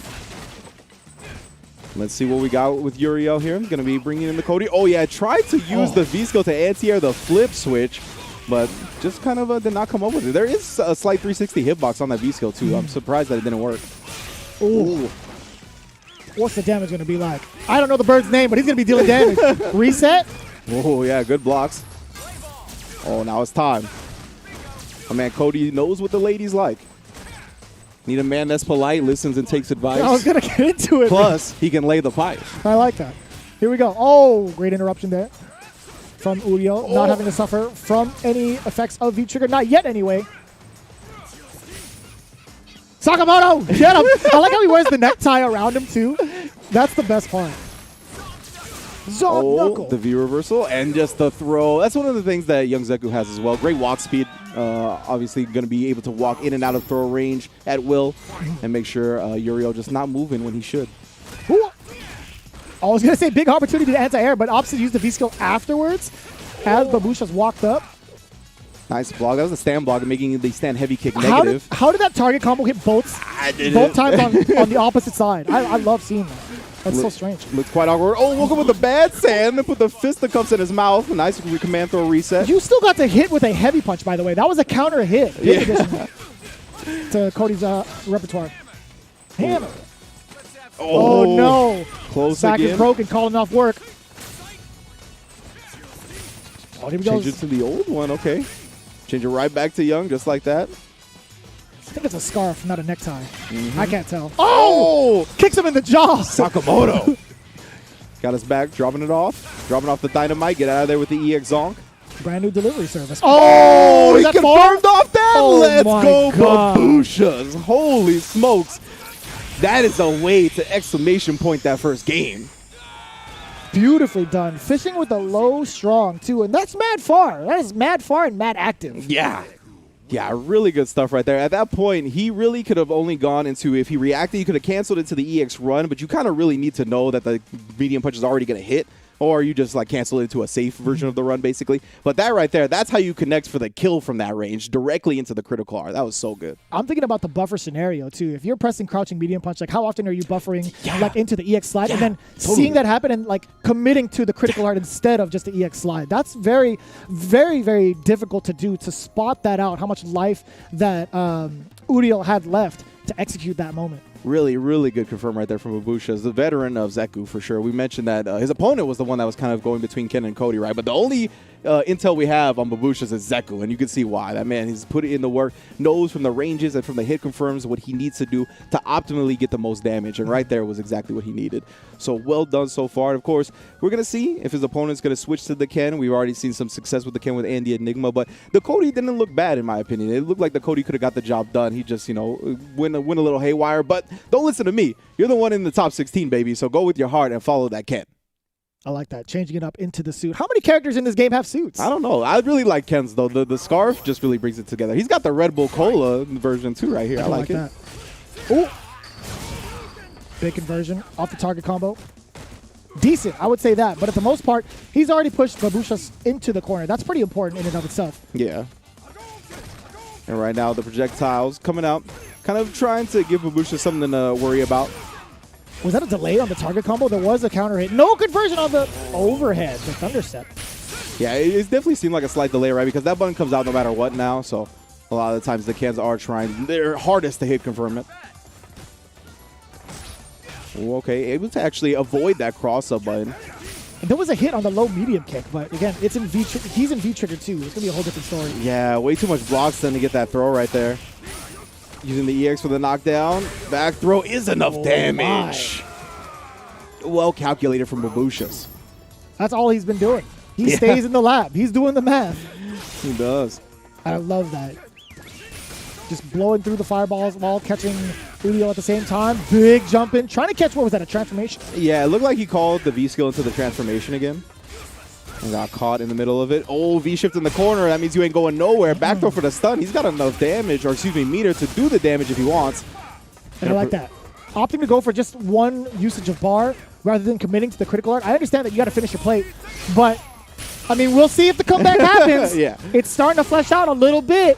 V-reversal to kind of save him a little bit of momentum, trying to shift it in his favor out of this corner. Babusha's letting him do so. Ooh, and then the overhead catches him, wiggling a little bit, counter hit. But yeah, that was one of those common situations in fighting games, right, where it's like you had such a tremendous life lead that saving the bar was smart. It was just going to look dumb if you ended up getting come back on. Yeah, there's no other way to put it. You would be very foolish if you let that happen, unfortunately. We'd feel for you for a second, but yeah. Yeah, but that's what he's been looking for a lot from this full screen. It's called the V-skill, and then transform. Doing it again. Great air-to-air light kick, though. You don't see that option a lot coming out from the Kens, but very effective in that scenario. Oh, no V-reversal for you. The V-reversal 100%. Udiel is just absolutely ready for any sort of defensive maneuvers that Babusha has. Oh, I was hoping we got the Momochi. And now, Chip. Ah, yes. Yeah. I mean, no matter what string he was going to pull out, he was trying to aim for, checking the lows as well as baiting out that V gauge, that last V gauge, because there was such a commitment from the side of Babusha. It's like, all right, well, I'm not going to rely on my V trigger activation. I'm just going to try to stay alive with this V reversal. And now we see this change up really benefit Uriel. We see him a lot more comfortable in the pace that he's set with Ken rather than Cody. Yeah, for sure. Ken, a little bit faster of a character for sure, has the ways to alter the air trajectory with the EX Tatsu and just regular Tatsu in general. So definitely interesting switch up. It seems like he needed to be on a more aggressive character because the Ken, as you said, looks way more comfortable in this matchup specifically. So I want to see him continue with the Zeku. And I mean, a lot of the time Zeku is trying to post up from full screen and do this like V-skill, the transformation game. And like a lot of the time with Ken having the fireball, I mean, that's just a tool that can make him second guess the full screen decisions when Cody didn't really have that. He has the whirlwind, but I think it's less effective at doing that. Yeah, you have things that could kind of nullify the projectile game with Zeku, most notably the Gram. Using that Gram, we saw that kind of example from Babusha's where he kind of checked Udiel from a sizable distance. 3/4 screen, nullified the projectile, got the hit on the Gram. That's something that Udiel was kind of thinking about. He's like, all right, well, he's easily going to nullify this stuff while in old Zeku form. However, in young Zeku form, one of the biggest blow-ups was seeing Babusha's not be prepared on defense, right? Opting to go for a V-shift in the corner is not the best thing you can do in that situation. So one of the things I like to see here is, again, if Babusha is going to be able to go on offense quick enough, or will Udiel force that hand against him and force him to play better defense? Yeah, for sure. And the thing is, one of the things that young Zeku is not good at is anti-airing, right? And Ken jumps for days. He's got a great jump fierce. He's got the EX Tatsu. There's a lot of aggression that can come out from Ken via the air, and Zeku's anti-air game is a little lackluster, at least in young Zeku. Old Zeku, of course, has the DP. Yeah, while those jump-ins happen, it's like usually at sharper angles for Udiel, right? You can see already playing out how Babusha's like dashing forward, right? Not wanting any type of the jump-ins. That could have been huge. Yeah, he got the counter hit on that stand heavy kick. That usually gives you all the juice you could possibly want. Blocks the overhead. But not a great punish. A lot of damage left on the table, but again, diffusing the situation is pretty important as well. The jump in finds the mark again. Ouch, indeed. And yeah, he's just been looking to get aggressive with that Ken, and the jumps have been paying dividends. Wow. That was such an interesting response from the Ken player with the stand light kick on that first flip, but I mean, he has him in the corner now. Nice punish. Enough to back it away, but Udiel is not phased at all, letting it rip with the EX uppercut. I think that's the first time we've ever really seen it. Yeah. Catches him walking back again. This is good. People do like to walk back against Zeku a lot. Doesn't have a lot of low threatening options. The reversal's out. Get off me. Ugh. Word? Yeah. Uppercut? That's how you feel? Don't do it. Don't press the button. Okay. That was just enough. The last hit of the uppercut whilst in V-trigger. Whilst indeed. That is a very impressive play from Uriel. That's overall a lot of surprises that we've seen in back-to-back sequences from Udiel. Again, Babusha's being stuck in that defensive zone, really. He doesn't have a lot to show for when it comes to defense as young Zeku. Not even just like him as a person, but just him as a character. Young Zeku is pretty much stuck for a very long time. Yeah, especially like the just type of air angles that Ken likes to approach at a lot of the time. Your shoulder, like your light shoulder, is going to move you forward, and it's going to whiff a lot of the time on the jump-ins. It's going to end up having Ken go over, so that's not really a good answer. The air-to-air, that's what you're going to have to kind of look for. But even in old Zeku, he wasn't really bringing out the DPs. He seemed just very overwhelmed with the Ken offense. And, I mean, that's understandable. That's what the character's the best at. So, I mean, it's one of those situations where he's going to have to go back to the lab. If he's going to review the matches, he's going to know that he just has to shore up the anti-airs a little bit more. more. So that will lead to more success in the future, of course. That's why we play these tournaments, though, to see what our habits are and what we need to work on and then improve on them going forward. And that pretty much crowns our next candidate, or at least puts it into top 8, if I'm not mistaken. Udiel is now moved into the top 8 due to the circumstances prior, Iron Hand not being able to make it. So we have our 5th candidate for our top 8 tomorrow. Moving on, we have Axel versus Vicoron. Now, Axel rocking Akuma and Vicoron using Urien. Ooh, okay. Akuma versus Urien. All right. It's the Battle of Tokido, apparently. Yeah. You know what I mean? But a matchup that I feel like I don't get to see a lot. I feel like it's a matchup that I should have seen a lot more, considering the popularity of the two characters. But definitely one that I'm looking forward to, of course, two characters that I always like watching. Vicoron, do you know if he uses just a mirror, or are we seeing a V-Trigger 2? I know some of the UK players play V-Trigger 2 with Urien nowadays. I know Classico was experimenting with it for a little while. But, I mean, obviously I'm going to expect to see the Aegis just because it's still a very deadly tool in Urien's arsenal. But, yeah, I mean, it should be good. Akuma as well, definitely a strong character. We've seen Tokido kind of switch away from it, but I think that kind of has to do with a little bit of it being online and the character being very reliant on hit confirms, like his low forward and stuff like that, being a little bit more difficult to perform online than offline. But yeah, we'll see. Very curious to see it myself. As for the V-Trigger choice from Vicoron, I'm not sure, but I would imagine V-Trigger 1 would be the go-to. Axel, however, I'm actually kind of curious to see how this version of Akuma is going to be playing out against Urien. I just want to see what different things that could be brought to the table against Urien in this matchup, because I feel like Akuma does pretty decently against Urien. Yeah, for sure. I think so. I mean, Akuma's got like all the tools, right? That's like the cliche about him, is that he's got all the tools. He's it's just the Swiss Army knife of Street Fighter is what he is. Yeah, it's just about how the player applies those tools, because he has them all. Of course, that's why he has low health and the certain shortcomings that he does have. And Urien, of course, a very high damaging character, is not going to give you a lot of chances to make mistakes. And of course, he does have that mirror as well to deal with some of the fireball game that Akuma has, right? It's something that we don't see too much, but the air fireball approach can be nullified by the mirrors, and we'll see if that interaction ends up happening. But it's definitely something that is not the crux of the matchup, so to speak. But of course, we do have our quotes ready for the players, so let's get those underway.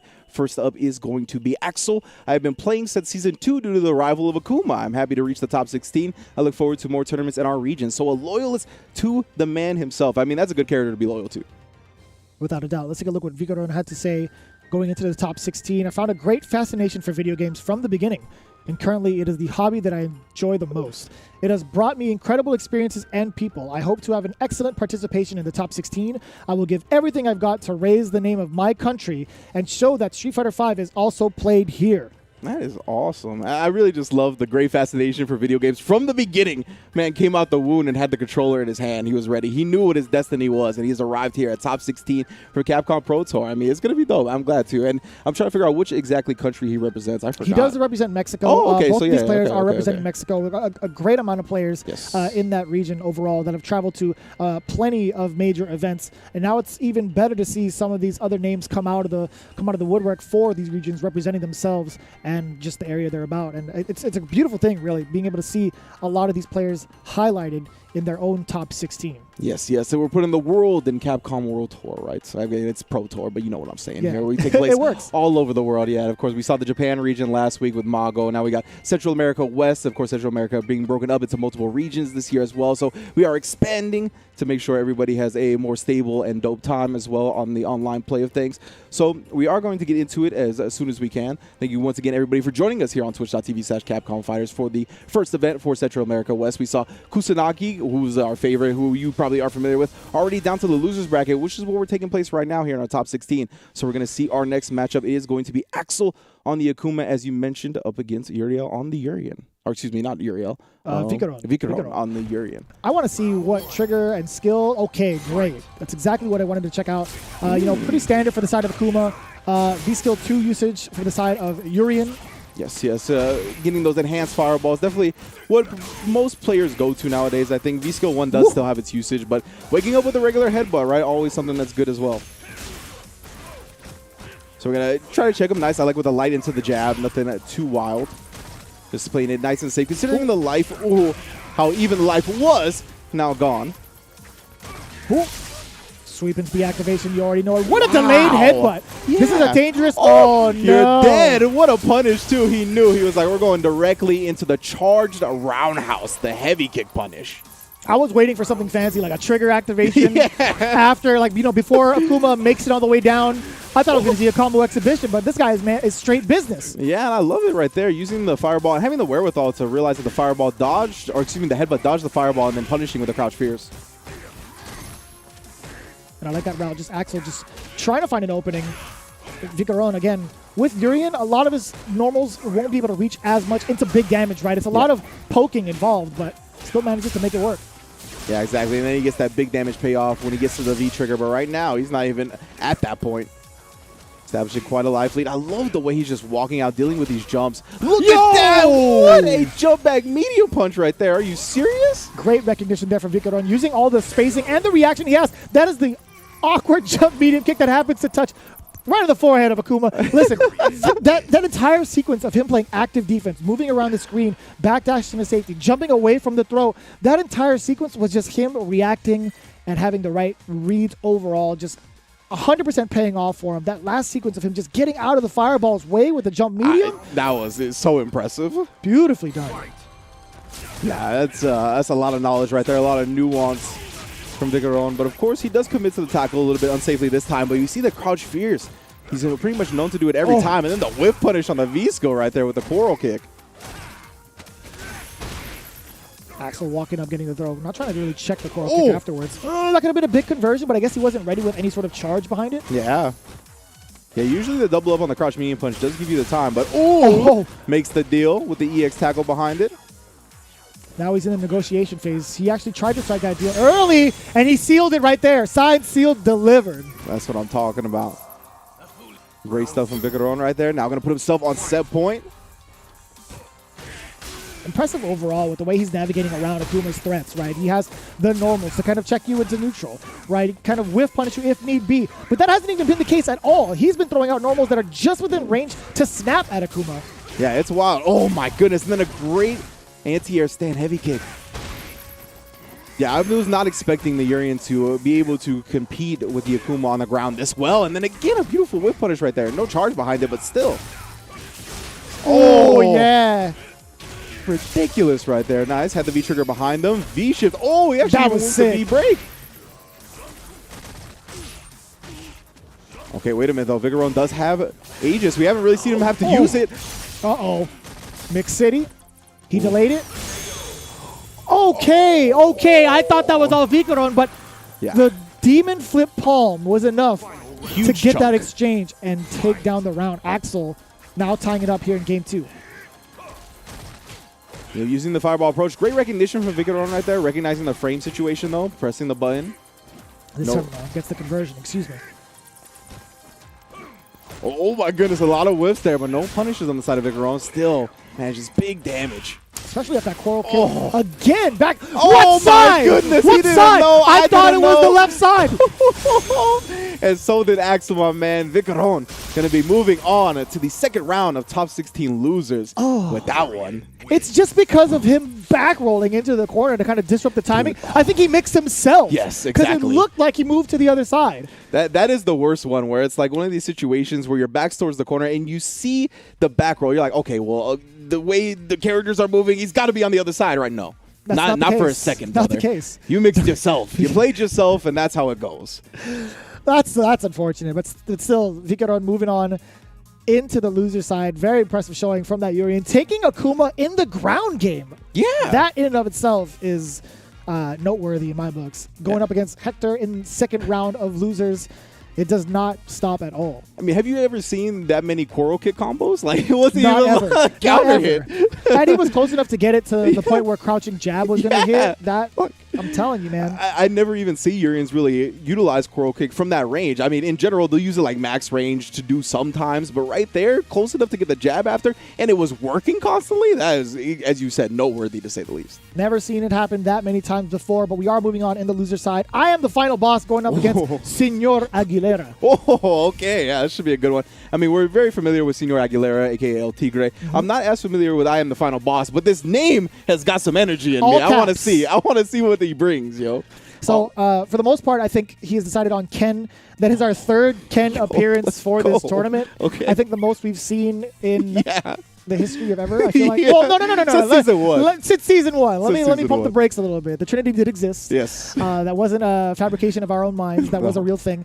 But I am the final boss representing Ken and El Tigre going with Laura. That's going to be very interesting. Two very aggressive characters that can, really turn the tide. Let's take a look at what they had to say going into their matchups against each other after this break of Street Fighter V. You see what I did there? Listen, we are going to take a quick break. We are changing it up a little bit, but it is going to be I am the final boss versus Senor Aguilera after this break.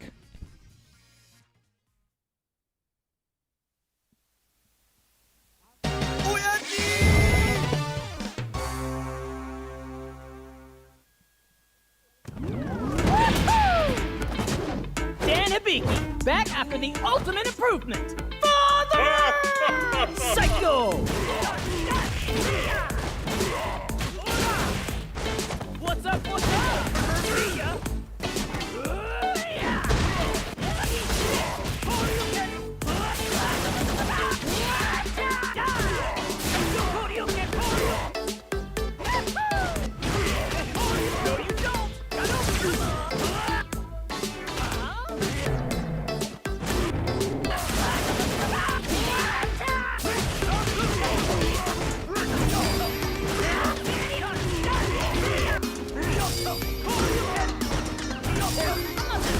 Psycho! The legend has now begun. Burn this in your memory!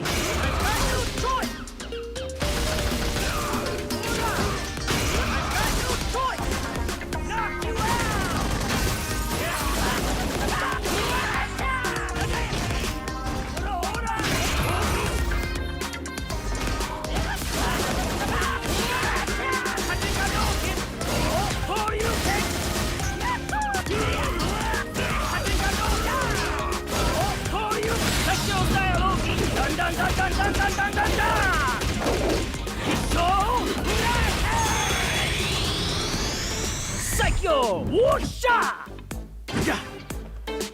To honor father, Big Bro will do his best.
Well, what is good, everybody? We are back here on twitch.tv/Capcom Fighters. I am Ringe. I am joined by Vicious. We are here for that top 16 Central America West. You already know what it is, man. We have our top 8 winners decided. You're going to have to tune into that tomorrow right here on Capcom Fighters. Same time, same place. Right now, though, you can see how it broke down. Kusanagi falling to Andy Enigma CR for that first match, so he went all the way to top 8. Going to be facing Gamma, who took a 2-0 over Yasdaro. Chontecas is able to take a 2-1 over Hector in a match you must see. If you're just joining us, please go back on the VODs and watch that one. And then, of course, Zero Mex, who qualified over Iron Hand. Iron Hand was actually our first top 16 qualifier today in the winner's side of the bracket, but could not compete in the rest of the tournament today due to previous obligations. So, unfortunately, he will not be here for the losers bracket either, so Zero Mex has already qualified into the top 8 winners. As you could see, that resulted in Uriel also qualifying to the top 8 losers because of the Iron Hand disqualification. But before that, we are going to also go against Axel and Vicoron, excuse me. He took a 2-0 over Axel in a barn burner, and then we're going to have him and Hector going a bit in that round 2. But before we get to round 2, we got I Am the Final Boss versus Senior Aguilera, aka El Tigre, and then we got Gran Todokai and Nanolick to round it off. But yes, I am very hyped for this next matchup. Obviously, this is, again, a regional battle as well, right? It's not just 2 of our players from Mexico who we've had kind of dominate the scene so far. I believe this is one of our players from Costa Rica as well for I Am the Final Boss, I believe. So it's going to be him going up against Senior Aguilera. Senior Aguilera, of course, been around the block many a times. Veteran Laura player, Laura launch character, you know what I mean? So he's a loyalist character, and he's been playing her for 5 years at this point. So he's definitely going to know what he's doing. But I Am the Final Boss. It's one of those players that I'm unfamiliar with. You said Ken, right? Yeah, Ken, and from El Salvador, actually. Oh, El Salvador. So El Salvador, Ken player from I Am the Final Boss. It's going to be very interesting to see because we've seen El Tigre around the block a good amount of times on each and every Capcom Pro Tour. He's been one of the staple players for his region for the longest time. Again, you recognize him from his name, El Tigre, rocking that Laura, and has shown up to a lot of offline events as well, really putting in the work, trying to grind it out with this character. So I am curious to see how I Am the Boss, the final boss, the final, not a sub-boss, not a mini-boss. It is the final boss. I want to see how that plays out because, again, it is a considerable reach away. I don't know where exactly El Tigre is from within Mexico, but it is going to be Mexico versus El Salvador, and that is quite the exchange in terms of region. Indeed. And yeah, he goes to Thunderstruck a lot, so I know that's in Mexico City, but obviously doesn't mean he lives near there, of course, with all the traveling that we do in the fighting game community. But we are ready to take a look at the quotes from the players. So let's take a look, shall we? Is going to be first up, Senior Aguilera, aka El Tigre. I've participated in all CPT online so far. I've already won one, in addition to having previously participated in the LAN final. So that's what we told you guys, right? He's been around the block. He's pretty much competed in every single CPT online that he's ever been able to compete in. So he is one that wants the competition, of course, also sponsored by AAA, representing Kenny Omega as the Grand Mega Champion. And he's flexing with us on a picture on the beach. My man took a player profile pic there. Whereas we have I Am the Final Boss. First of all, greetings to my brothers Oz and Mehmet, with whom I played since I was little. I am very happy to represent my country, El Salvador. Yes, El Salvador in the building. That's what I'm talking about, man. This is a beautiful thing to see. Really, it is a worldwide game, Street Fighter. You know, we got players, killers, every single place you could possibly imagine. So it's dope to see somebody representing for El Salvador, especially in a bracket so heavily Mexican, right? There's so many Mexico players that are representing here. So it's dope to see. Of course, he's going to be having to take on pretty much anybody that he's going to be facing is not from his country, right? So we're going to see how much experience he has against them. But he's going to have that pride, that country, that regional pride backing him and powering him up also. So this is going to be quite the match, quite the exchange in terms of offense. We're going to see Ken versus Laura. It's going to be very explosive. If anything, it's going to be a very, very hard thing to cast or commentate because of how fast it could potentially be, right? Yeah, definitely. We're going to have to bring out some versus game style commentary with this one for sure. You're going to have to take the wheel on that one, that's for sure. Laura and Ken, man, oh my goodness. I was going to say, we got blonde boy Ken on the other side going up against brunette Laura. We'll see. We'll see, though. I feel like Laura has that same exact colorway with blonde hair and the black and white tee. That's the marine color, right? Yeah, I got mixed for a second. I was expecting 2 blondes. Oh, there we go. Already let him know, Senior Aguilera. He's going to want to test you early, right? We talked about his Laura skill, his prowess, being a player of the character for a long time. Great whip punish. I like the idea. Yeah, he was trying to go for the command grab for the reset damage into the stun. But now El Tigre, Senor Aguilera, put some respect on his new name, Reborn. But yeah, I really like the command grab idea too because as you mentioned, it would have stunned and he would have got the kill because we've seen Laura's stun damage before. So right now, I'm the final boss trying to reset, right? Has a little bit of V-trigger left. Oh my goodness, but not close enough for that. And again, Senior Aguilera, he's been around the block against the Ken once or twice, it seems like too. one of the things that I've noticed from TFB, aka the final boss, is that he's really willing to let these sweeps rip. And Senor Aguilera has been more than willing to compensate. Oh no. Yikes. Big commitment. Yeah, and a big punish too. Ooh, good guess on that side at least. But overhead was not prepared for it. Now whiffing in front of his face like this, he gets the activation off the stand round up. He tried to get the back throw for repositioning. Aguilera 100% knew it. And now resetting the situation, trying to move his way out of there while letting the V-trigger rock. Yeah, gets the jump over. Oh, tries to do a V-shift out of there. That was a little weird. Funky scenario. Combos off the Thunderbolt. Don't get command grab. Yeah, that would have been it, but I like... Oh, EX elbow. Gonna stuff whatever he was trying right there. If he was winding up another firebar or anything like that, it was gonna blow right through it. So great stuff from Senor Aguilera. Again, knowing the matchup, knowing his character very well, and taking the first game handedly. And that's, something we could expect from Senor Aguilera, just being able to run away with it that quickly with that offense. There were a couple of things that I wanted to note from I Am the Final Bosses. One, leaving himself vulnerable to punishes with heavier normals. That was the biggest takeaway we got from round one. And then committing to block strings into EX uppercuts as if they were confirmed, right? That was a big thing that kind of hurt the final boss, right? We're seeing some of these weaknesses, some of these patterns that Senor Aguilera is kind of exposing, right? As he should against the final boss. You got to make sure you catch those patterns early. Yeah, exactly. That's how you take them down. Get the speed run timings up. You see right there, trying to fish for a bit of a crouch medium kick here, but again, crouch medium kick on Ken, not that great. Yeah, so I'd like to see him maybe whiff a couple more light bunch, try to bait something out from Senor Aguilera, but look, it's tough to do so. It's been pretty tough. Aguilera has been doing a great job just kind of spacing it out. But those run checks, I feel like, Final Boss might have something here, might have a little bit of information, seeing how Aguilera has been flinching a lot of these times these runs come at her. Yeah, this is I would like to see him exploit that a little bit more, that strategy. The EX taunts it, whoa, back up into the DP. Thought he was going to swing on him, but no, sir. Senor Aguilera exhibiting the patience of a veteran. Oh, no, catches them low. Oh, just in time. No way. Yo, he launched that from way far out. He launched that from way far out and still managed to get it. I cannot believe the timing was so perfect right there. That's the type of stuff, though. We said he's been playing this character since launch. That's the type of stuff he's going to know.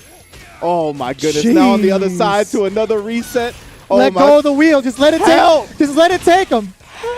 The stun is imminent. You already know. Here comes big damage. Oh, I lied to you all again. Yeah, kind of messed up the stun combo a little bit. Wait a minute here. I'm the final boss. It's time. It's time, brother. Go to stage 2, phase 2, phase 3, whatever you need to unlock. Oh no, he didn't commit to it. The stun was there. Not like this, my mans. Reverting back to phase 1 of the boss. Sometimes he just doesn't have enough juice. Senor Aguilera trying to pull this one out. Move on to losers round 2 of top 16. Yeah. Oh, wait a minute. Not enough. Oh, my God. Classic medium kick. Classic. Catching the overhead as the last straw. Put the heel on him. That's good stuff from the final boss. Holding on. It was a scary round. Definitely could have crumbled. Ooh. I do got to say, I like the aesthetic of the background blending in with the characters, right? You got like stun and move on opposite ends. That's so sick. It looks really good. Big V reversal, and I say big because it's going to allow him to get out of this corner, hopefully. Oh! Again, committing to trying to catch that run, but just a little bit too late. Yeah, committing with a sweep, too. Yeah, just not quick enough.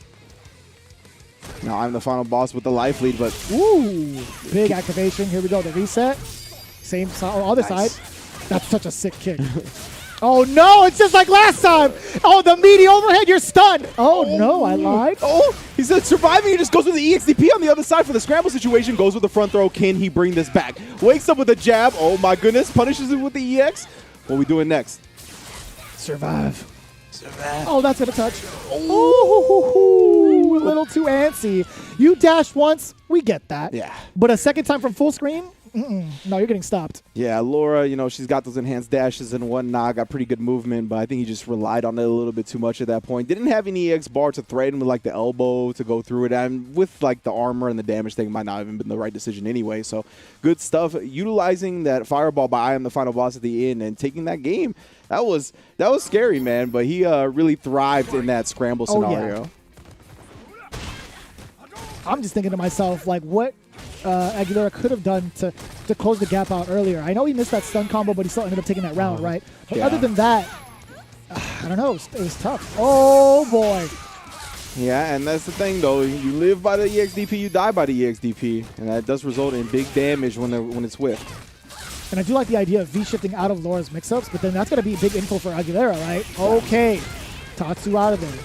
Uh-oh. Yeah, that's unfortunate. Maybe he just wanted a fireball right there. Kind of ended up getting an execution error. But either way, maybe he just committed to that, and Aguilera will be on set point. A little worrisome from the side of I am the final boss. Again, having those kind of opportunities and not being able to capitalize as heavy as you should could be a little tough to come back from mentally. But Aguilera's, still putting on the pedal. Big whiff punish. Oh, yeah. Back roll. Managed to avoid the heavy kick overhead that he was looking for. Oh, yeah. Beautiful. Get him out the sky with that. Juggles as well afterwards. That was unfortunate. Like, again, final boss had the right idea, but yeah. Aguilera just 2 steps ahead. We got the activation. V-reversal. Blocks it so he can keep it locked in the corner here. Big whiff punish. That was beautiful right there, but couldn't get close enough to follow up with the Tatsu.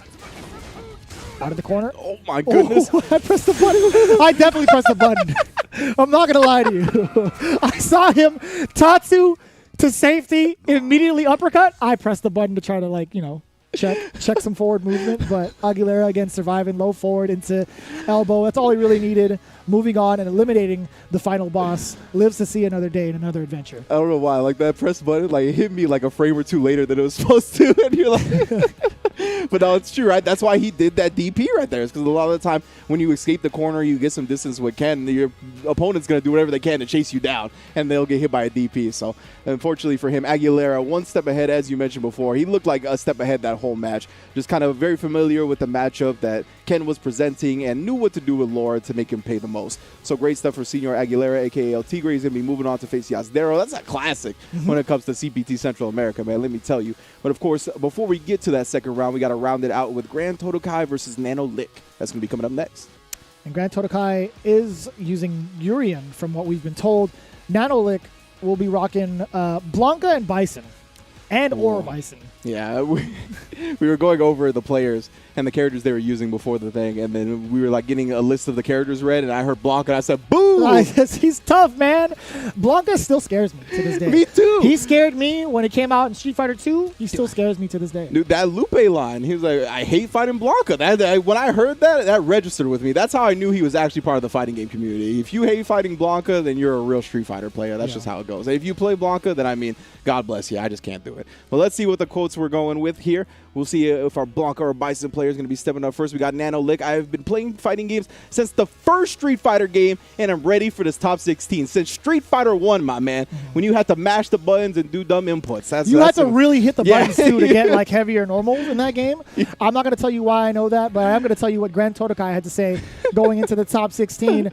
I just want to say GG to the players I competed against. I am really going for that win in this top 16 since I believe in the training I've done to get to the level I'm at. That's exactly what I want to hear. I want to hear players confident in their ability to execute what they put in the work for in that training mode into this top 16. I love hearing about it. Again, they're more than just happy to be here. They are excited and ecstatic just to be in the top 16 to also flex on their opponents, right? Exactly. Because you said Grand Totokai, he put the work in. He was like, I'm confident in the work I've put in. It's not like the man just has been playing casually or whatnot. He has been training for this event, right? He wants to end it. Again, $5,000 is split between the top 4 of this event. And of course, Capcom Cup, you got $200,000 plus on the line. So these players aren't playing for some chump change. They want to get good. They want to make sure that they are their best capabilities when qualifying for these events. And part of that is putting in the work beforehand and seeing it pay off. So yeah, I really like where Grand Totokai's head's at, and I'm looking forward to this next match, 100%. So Urien versus potentially Blanca or Bison, right, from the side of Nanolick. And again, Nanolick is one of those players that is of the old guard, right? He's been playing Street Fighter since it came out. Yeah. He's 43 years old. Oh, that's right. You mentioned that. Yeah, so legitimately Street Fighter 1. Man doesn't look like a day over 28. Yeah, that's what I'm saying, yo. That's I just hope I age like that because that's very nice. Nanolick looking good, playing well. He's in top 16, of course. We'll see what character he presents. Blanca. All right, I take back everything I said. Man, that's every nice thing I said. Take it back. It got me. Sorry, sir. I did not order this. Let me go ahead and fix this up real quick. I ordered the Bison, but that's not the case. All right, so Grand Totokai rocking the Killer Cam Urien. Going to give against Nanolick on the Blanca. I like him checking the command jump. No V-shift here. Not in the corner. Yes, indeed. Ooh, already just keeping him locked down as well. Wait a minute. Woo! That was very interesting. The rainbow roll actually hit early. Oh, my goodness. Ooh, nice and easy. Is that what you got for lunch? You know, I went for the shrimp tempura. Oh, okay. Just making sure. But the rainbow roll does sound enticing, especially really for Blanca. does. Like, trying to get out of the corner like that, it's not a bad idea. It's really not. I'm surprised there was no follow-up on that crouch fierce. Did get the plus frame heavy kick, but now already back in this corner. That's what we saw him last time around. Anti-air, ready for the command jump every single time. You see that cower crouch, you're waiting for the follow-ups. Yeah, and he kind of threatened with the rainbow ball earlier, right? So I like him just utilizing the throw instead. Kind of scaring him. Oh, my goodness. Rainbow roll, but he's ready for it. Again, it was a hit, not quite the anti-air really necessary because he caught him on the ground, right? Mm-hmm. Man, stays rolling on him. Oh, try to bait out an anti-air right there. Ooh. Activation off the sweep, jumping out of there, baiting out the V-reversal. Ooh. Yeah, V-Trigger 2, he's going to keep rolling on him. Oh, wow, he's just pressing buttons on this, too. Blanca can make those V-Trigger 2 rolls safe, or excuse me, plus, even. Plus, safe. Although the second one, command grab! Are you dead? Oh, just on the Magic Pixel and the headbutt from long distance. The Rock Crusher, forward medium punch. I was going to say the V trigger, you are negative after, like if you go towards the other side, like -2, you can't press the button. Hence why you saw the counter hit occur. Ah, okay. So great stuff from Nanolick being from Grand Totokai being well aware of when and when not he can press the buttons on the V trigger too. Oh, what an anti-air. That was a sharper angle. I feel like he could have been able to maybe roundhouse that. Ooh, and then the EX tackle. He had been doing a lot to try to bait out these anti-airs, so that was a very smart decision from Grand Totokai. Opted to go for the heavy punch. Activation after the sweep. Oh, jumps out. Using the EX knees actually to avoid that. He's not going to spend the rest of it, but instead he uses it to advance. Oh, my God. Oh, no. Oh, no. Oh, no, indeed. So that was one of the times he stayed in front, so I assume that was plus. I thought that was plus too. Okay, because I mean... Not +2, but plus also. Yes, plus as well. Because, yeah, a lot of the time you do that EXDP when you're -2, right? Because obviously that's when your opponent wants to take their turn back. You're like, okay, you can't press anything because you're -2, so your fastest button will lose to my fastest button. So you EXDP, you do something invincible. But there, I'm not really sure of the frame situation. It looks like that's what he was fishing for. However, again, Grand Totokai had already shown that he is well aware of the frame data situation on the V-Trigger 2, so he just sits there and blocks and punishes. Well done. That was sick. 2 steps ahead. I like that. He dashes up, sees the whip. He's like, I'm not going to whiff punish this. I'm going to overhead you. Yeah. If Toto actually blocked that standing, I would have stopped. Like, all right, well, let's put him in top 8. I'll be back tomorrow. Yeah. Oh, no. Whiffing on some throws while actually catching him. But, yeah, the charge situation was going to be all messed up right there because of the cross-up. Ooh, managed to get the second part of that juggle. I like that. Crouching heavy punch within range. At this point, Grand Totokai not looking to get too anxious or make any risk considering of the life lead he has. Oh, no, you baited that out very well. And that'll getting a good amount of damage. And the side switch 2 times over, breaking both angles. No insurance left on the plan from the salesman. Oh, help. That's going to be a stun now. With the jump in, it should be enough damage here. Yes, sir. Ah, well done. Nanolick taking that round. That was all after a trigger activation and a blocked EX headbutt. Man, Yuri was laying on the ground, watching Blanca go to the hoop for the dunk. Got posterized. Man, he's not done. I've never heard that before. Batista bomb. We in the corner now. Oh, that's plus frames. Oh, yes, you're done. You are done. Actually. Oh, yes, enhanced fireball. Oh, triple up. Jeez. Goodness I thought we were playing Street Fighter. This turned into Mega Man real quick. Yeah, that was a triple Mega Buster. 3 times platinum with a Grand Totokai now on set point. Sheesh. Cashing out on that for sure. Big perfect. Nanolick now. Changing it up. 2 back-to-back throws. Can we do it again? One more time with it? Nope. Big chilling for now. Oh, nice. Catches him out the sky. A very early jump roundhouse. I wonder if that was an error. EX as well, trying to check it. We saw him use that up against the shallow rainbow rolls earlier. And I like that. Yeah, being able to change the arch on your rainbow roll is pretty important as well. Just kind of bait out normals. Yeah, now he's keeping it very close. Oh. Yeah, being very, very cautious on both sides at this point. Oh, the EX knee, though. Gonna meet the rainbow roll in the middle and baits it out. Great crush counter punish with the charge fierce. When's the trigger coming in? How is it going to happen? Oh, of course, after the target combo. Great block on the overhead. You can't press a button, though. Yeah, plus frames on that charge. Heavy kick gets out, but not for long, my friend. Grand Todokai with the overhead stun into the crouch fierce for the set victory, 2-0. I like that from Grand Todokai. I mean, like, what else can you really do in that situation, right? You have the up mirror, you are susceptible low, you are susceptible to throw, and you had pretty much throws health away from dying. Yeah, exactly right. When you're in that situation like that, that's when Street Fighter V becomes extremely difficult to play on defense, is when you can no longer just take the throw, right? That's the thing we can do. We don't have to eat the big counter hit potential damage, all that. But if you're going to die from a throw, then it becomes as deadly as any situation possible, right? So because of that, and I really like the way Grand Todokai played that, because he just stayed plus frames the whole time, right? He was like, okay, EX Fireball, you blocked that V-trigger activation. Okay, you blocked the 3 hits of this. I'm using those 3 hits to do the charge heavy kick, which is also plus frames, right? So then, yeah, it was just playing super safe, staying positive, and then the EXDP, he did something safe against that where he just blocked it or managed to avoid it entirely. So yeah, very, very clean play. Yeah, it was big note-taking from the earlier set, right? When he was talking about trying to do EX headbutt to interrupt Nanolick. Nanolick was 100% ready for that in that last exchange. So him changing it up to, all right, I'm not going to try to steal turns. In fact, I'm going to take my time, punish him for the mistakes he's making, and then when it comes for me to launch my mirror, I'm going to make him guess every time. I do like that. Great play from Grand Todokai for sure. Moving on with that Urian, and he's got a tall order ahead of him going up against Kusanagi when we get to that. But of course, this is how the losers round 2 is breaking down. You can see Uriel has already qualified to top 8 because of the disqualification from Iron Hand. Unfortunately, he could not make it here to play out the top 16 matches. Then we got Hector versus Vicoron, and we got Yasdaro versus Senior Aguilera, and then, as I said, Kusanagi versus Grand Todokai.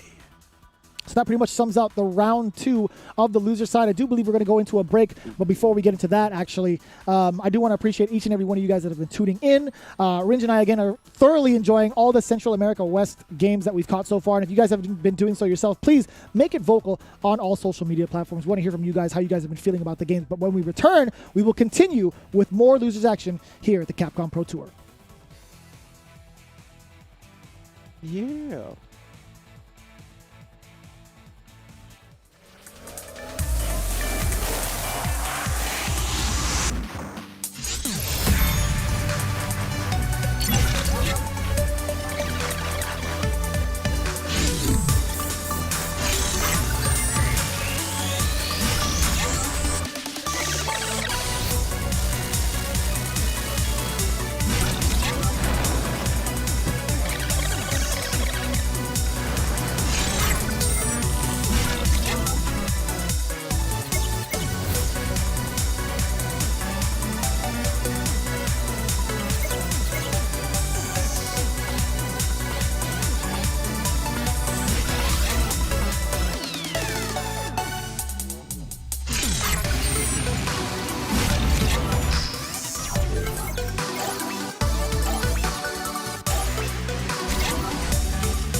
The action does not stop here. The Capcom Pro Tour 2021 Vicious here again with Ringe to continue the Central America West #1. We have Hector versus Vicoron gearing up and ready to go in round 2 of losers. If you guys have missed it, we highly encourage you guys to check out the VODs because it's been a slaughterhouse through and through.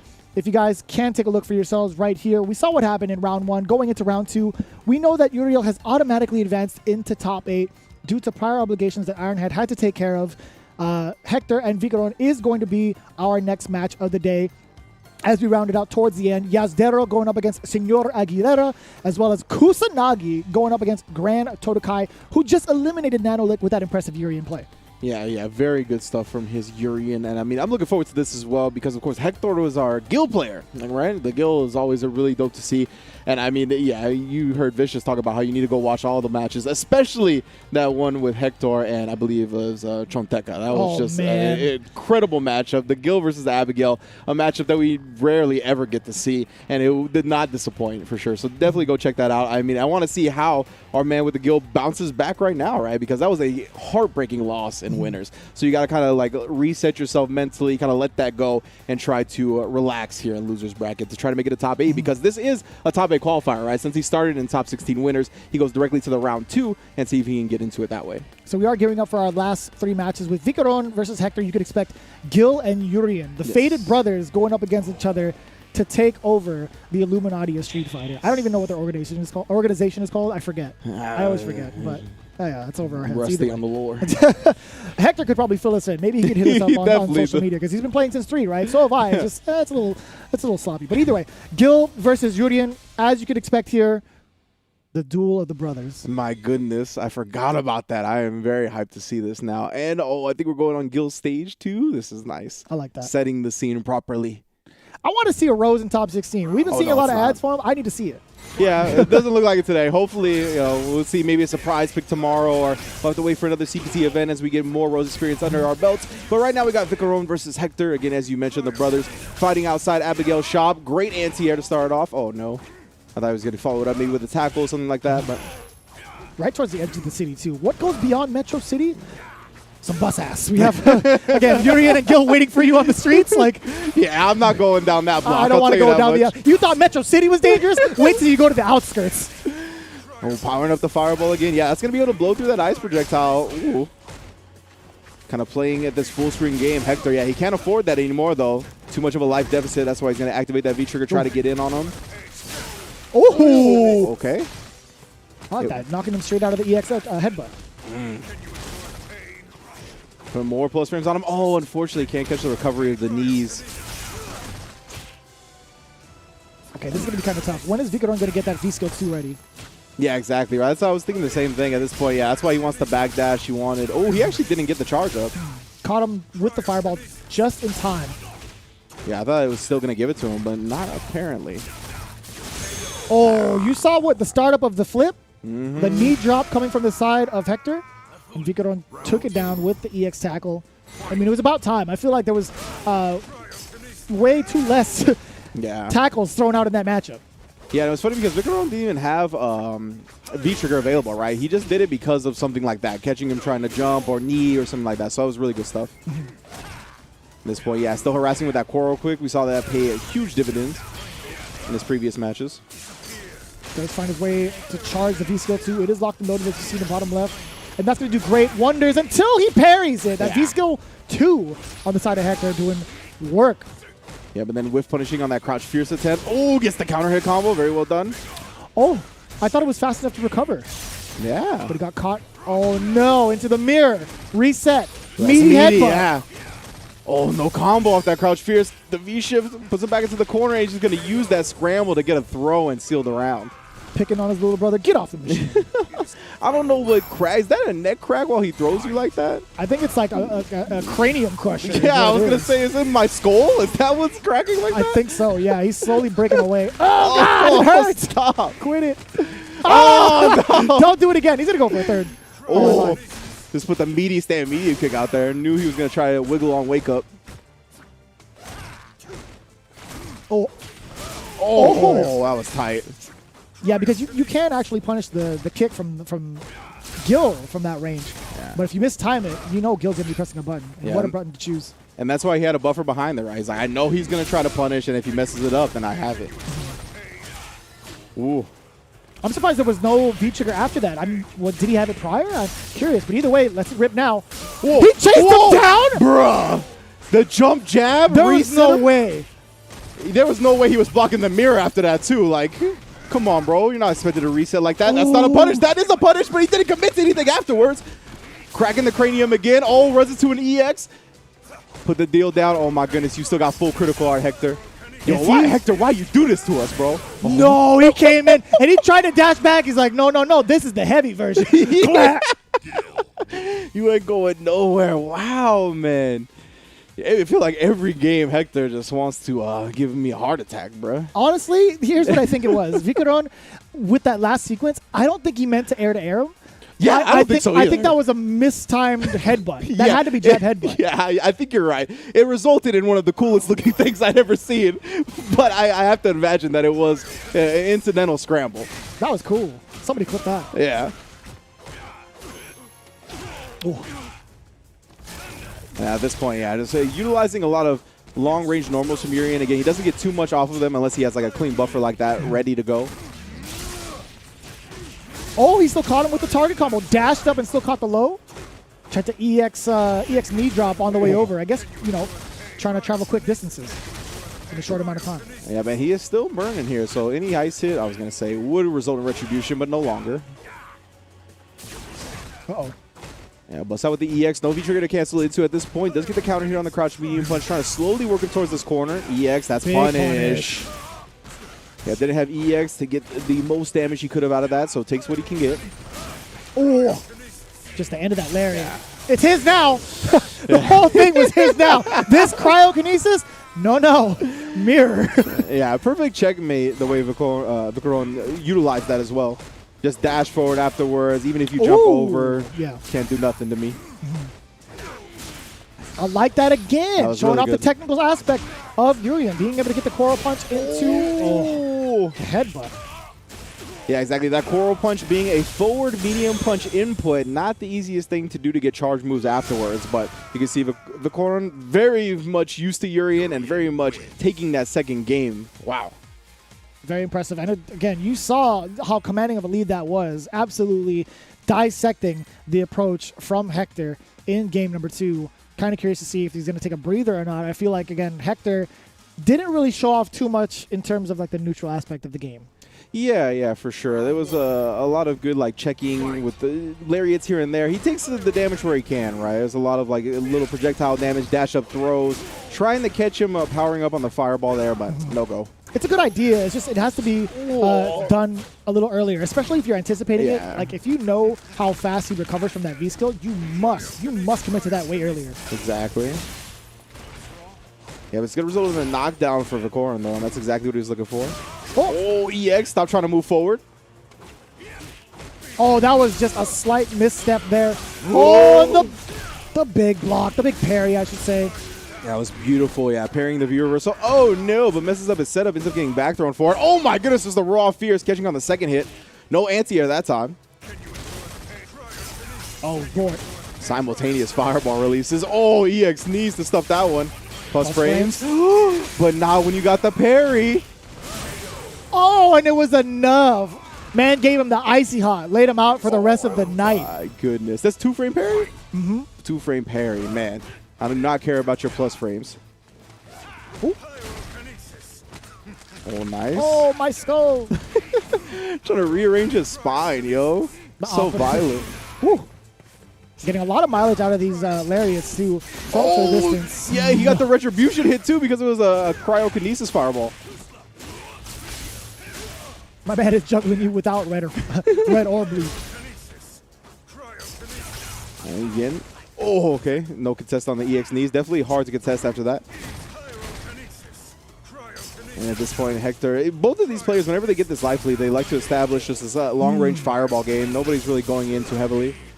Oh, that's a what punish. He already knew. He knew he was 2 steps ahead. Hector was not going to jump away. Instead, he was going to find a different approach around that fireball. However, this mirror is coming out. It's coming out whether you like it or not. Oh! I would have been sick if he converted off of it. He just uses it to cut off the screen while ends up running into the mirror. Oh my goodness, he keeps trying to crouch medium punch from long distance, running into the fireballs. Oh, you can't press a button. Oh my goodness. No counter hit. Parries both of them. Oh! Put that away. Long distance Hector utilizing that last bit of V-Trigger 1 to take the set and go in the top 8. The fire javelin towards the heels, man. That was a great snipe out there from Hector. Catching whatever it was. I feel like it was like the startup of a fireball. Yeah. That's what I thought it was because he had. I did not really see when he did the V skill or not, but it definitely looked like he was like coming down for the fireball and he just got clipped by the fire. So that was really good stuff. And we kind of indicated that, right? That they really liked playing that full screen projectile game. Both of them did. So right there, he just had that V trigger, which allowed him to have that extra tool in that type of war. So great stuff to Hector. Hector's going to be moving on. Our first Gil in the top 8 in a long while. Yeah. I feel like. But as you see there, filled up that second spot in the top 8. A loser's side going up against Udiel tomorrow as we move on to the second half of round 2. Yasdaro going up against Senor Aguilera. Yasdaro, we saw a little bit of Seth in the beginning, switched over to Ibuki. Now I'm kind of curious as to who he's going to pick first right off the bat going up against Laura. Yeah, that's what I was thinking of too. Like, what are you gonna bring to the table in the lore matchup? Like, specifically, how do you really want to combat it, right? Because I feel like Ibuki, are you just gonna try? If you play Ibuki, I feel like it's one of those situations where it's just like whoever hits who first wins. Like, that's what you're gonna try to go for. With Seth, I think maybe you'll be able to stabilize the game a little bit more on the ground, but I could be tripping about that, to be quite honest. No, you do have a valid point. I think Seth does a great job of managing characters on the ground. One of the biggest things I think about in that matchup is how players traverse around any sort of thunderclap scenario. But if I look at it in a player perspective or like a player-focused kind of matchup, El Tigre is not the type to really set up thunderclaps. He's a very give-and-go kind of player. Yeah. He'll pretty much punch it with like maybe a shoulder to start off, a V-skill to start things off. He's never been the type to kind of slowly go in. He's always pedal to the metal kind of player. So for sure. It's kind of curious. I'm kind of curious to see how Yasdaro is going to even manage that with either of the characters. Because again, they could manage neutral pretty well.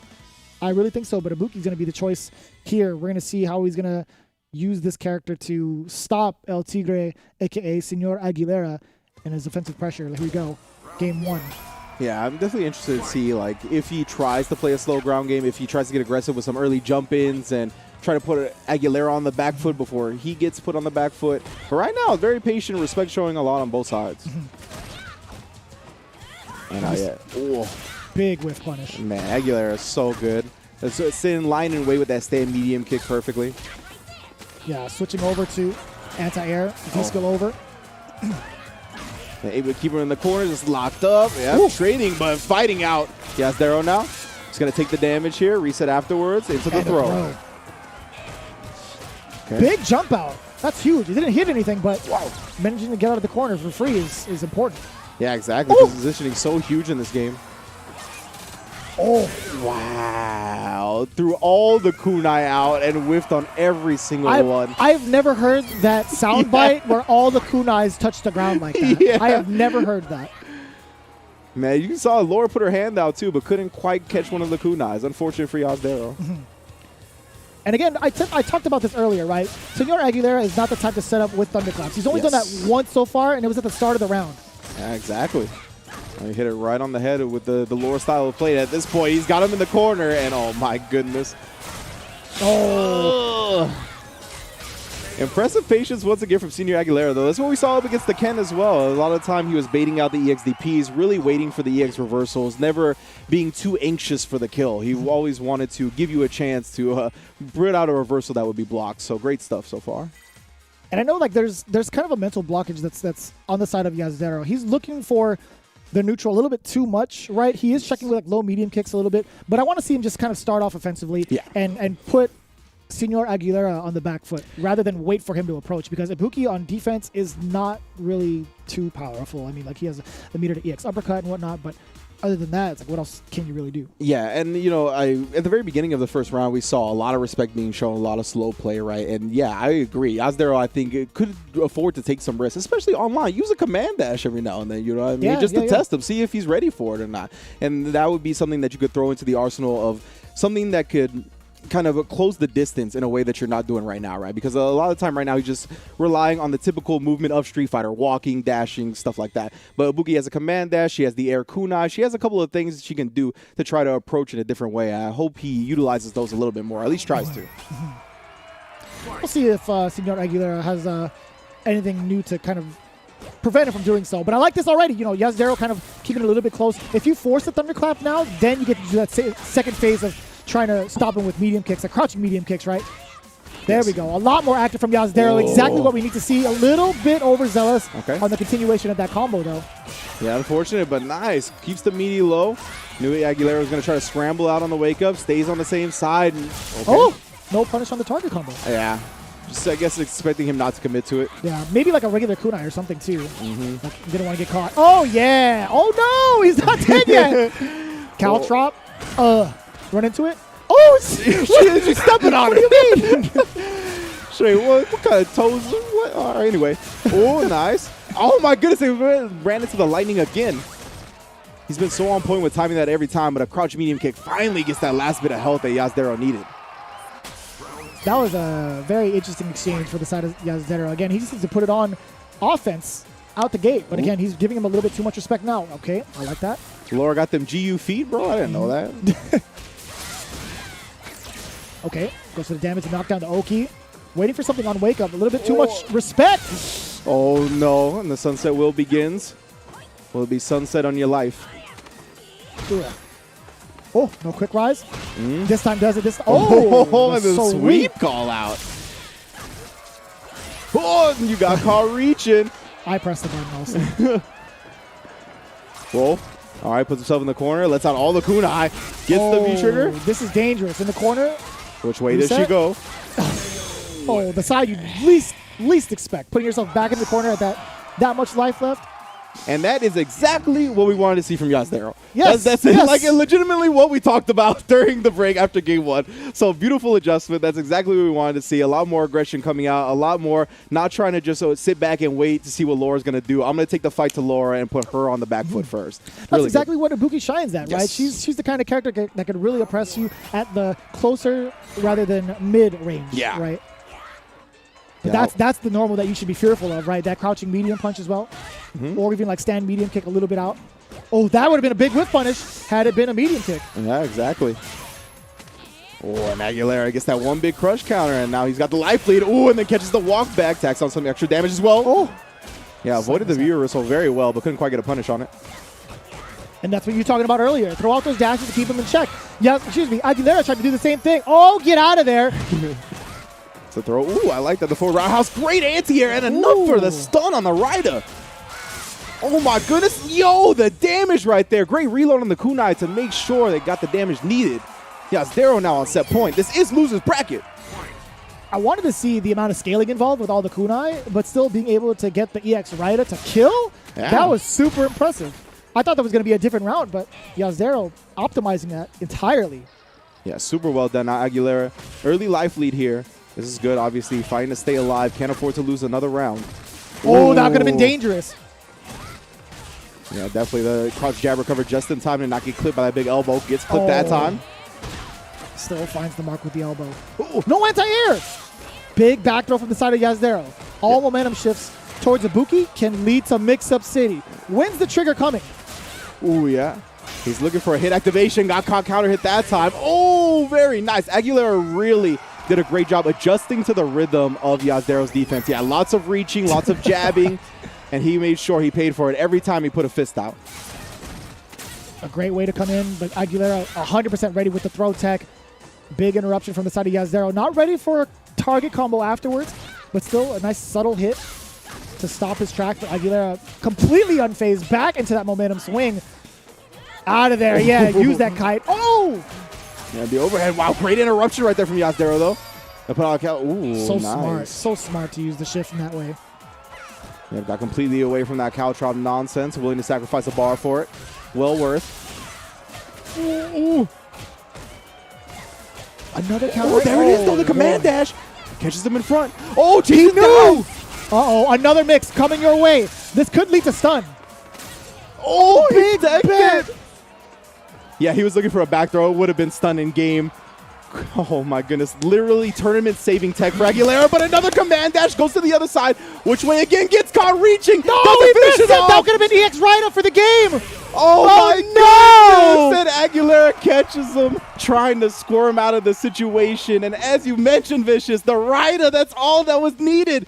That was all the damage that was left on the table. Oh my goodness. He still had it again afterwards, too. That's the worst part. He still had it again immediately after. El Tigre, a.k.a. Senor Aguilera, lives to fight another round into the top 8. Yeah. He goes into top 8. That was our second round losers top 16 qualifying match right there. So he is going to be here tomorrow right here on Capcom Fighters. Man, some heartbreaking L's today, bro. This is hard. This is hard to watch. Aguilera going to be moving on to top 8 losers, and he'll be facing the winner of Kusanagi versus Grand Totokai. What a matchup to end the day on. Honestly, I've taken a lot of L's in my day, but it's like it's you don't get used to it. You don't ever get used to it. I feel like, especially watching it from that side, it's like, oh man, like that's a tough beat. Yeah, if you've ever played fighting games, you have had to at least been in the situation one time where you won. You won the game, but you lost. That's the most heartbreaking thing you could ever imagine. It's like you're already doing like muscle memory. It's like, all right, I got it. All right, this is it. That's all I got to do. I'm not going to mess this up. But then you do. Yeah, it's my B&B. I never mess it up until I do. And yeah, he had the meter. He 100% had the meter ready for EX Rida to complete the scenario. We were both like mid out of our chairs. Yes, yes, that was it. And you know, to be fair, honestly, it happens to the best of us. Yeah. We literally had that happen not too long ago over in Japan with Momochi, especially where Tokido neutral jumped on top of the jab fireball, and Tokido just missed multiple options. Right, he tried to get critical art. He 100% did. Even on Twitter, he's like, even an EXDP would have worked out. So next time, I will just press all buttons. Yeah, exactly. On the way over. Yeah, like it happens. It happens to everybody, even the best of the best. Yeah, 100%. That's why. Yeah, I mean, if it happens to you in your casual matches, don't feel bad because it happens to Tokido, it happens to Sonic Fox, it happens to whoever you can think of that plays fighting games. It doesn't matter how good they are. So best believe, heartbreaking loss for our mans right there. Of course, El Tigre, a.k.a. Senior Aguilera, is going to be moving on to top 8 losers side. And we got one more match to round out top 16 today.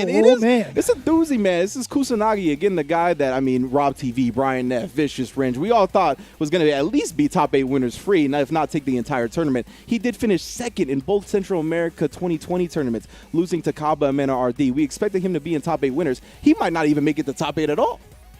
We'll see. We'll see what happens. It's going to be the Sakura pick going up against Grand Totokai. We saw that impressive Urian play, taking down Nanolick. Let's see if he can do so against the player from Mexico, Kusanagi. Indeed. This is the man that's been putting it on for the FGC for a long time. Kusanagi, been around since I've been around, so always been putting in work, too. And this is those situations, right? When we talk about the regions, it's going to be Mexico versus Panama. Oh, yes, indeed. Yeah, that's a good point, too, to see who gets that last top 8 spot.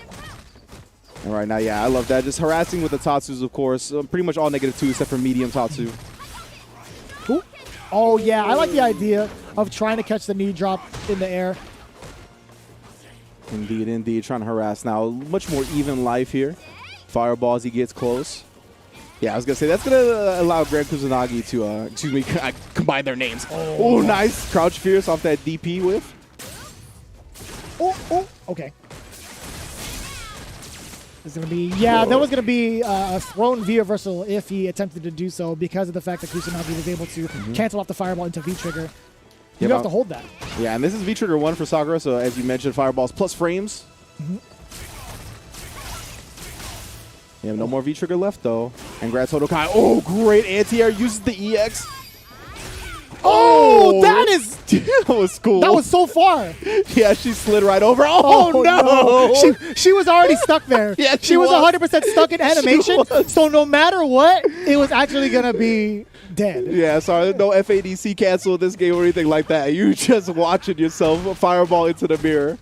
That was tough. That was kind of funny, but that was kind of tough at the same time. Very smart from Grand Todokai. What a reaction. Oh, yeah. Oh, no. That could have been a little bit more, right? Yeah, definitely. Went with the Coral Punch. I'm not sure if he wanted to mix up afterwards or what, but either way, throw bait, not successful. Just goes with a reversal jab. V-shift in the corner. That's not going to get you the distance you need. EX headbutt finds the mark. Yeah, more plus frames on the fireballs. Using it to set up the jump in right there. Very cool. Yeah, getting past the throws and teching, by the way. All sorts of defense shown against the tactic of throw. Yeah, I love it right here, Grand Todokai. He's been super on point with those stand heavy kick anti-airs, too. Oh, my goodness. No shimmies. Not here. Grand Todokai finally getting opened up with a throw of all things. Teching it last second. Ooh. Yeah, I mean, he's still a ways away. Oh, my goodness. That could have been way worse. Yeah, safe on the regular headbutt. Kusanagi did block his standing. Gets a throw. No. He's going to have V-trigger now, though. Oh, the overhead's not enough damage. How is it going to go? Oh, did it catch? It did! Oh, my goodness. No backdashing for you, fam. That was sick. That was sick. He's punished and killed with mirror back-to-back rounds.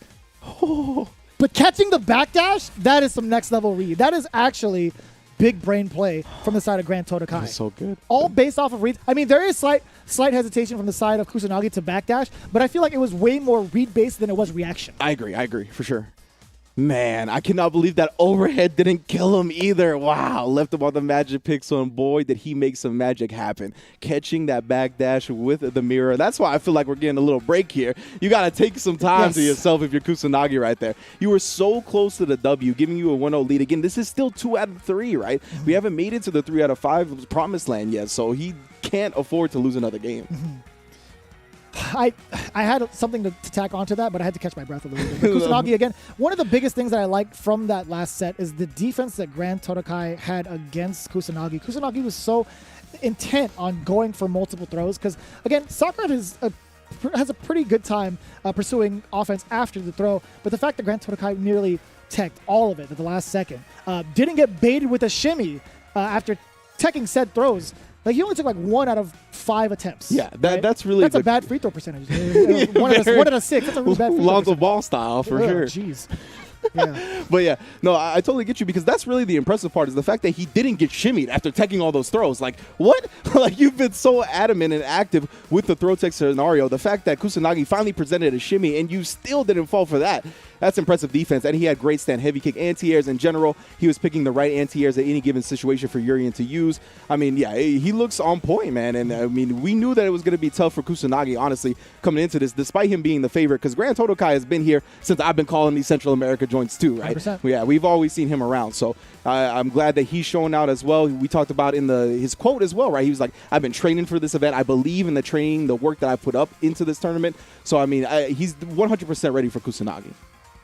And now I'm kind of curious as to who Kusanagi is going to run this second game with, whether it be Sakura or another character he has in his wheelhouse, because Kusanagi is no stranger to the Capcom Pro Tour, and it is going to be Kage. Kage? Wow. All right. I got real interested in this character when the new patch came out just because his combos look insane. Oh, yeah. But yeah, let's see, because obviously I feel like he's always been kind of a decent combo monster, but his neutral is what a lot of the players feel like he's lacking in. So, yeah. When we talk about stubby normal shotos, it's Kage. It's mostly Kage. There you go. But right now, looking for the stomp, seeing how used to the stomp game he is, right? You always got to test your opponent.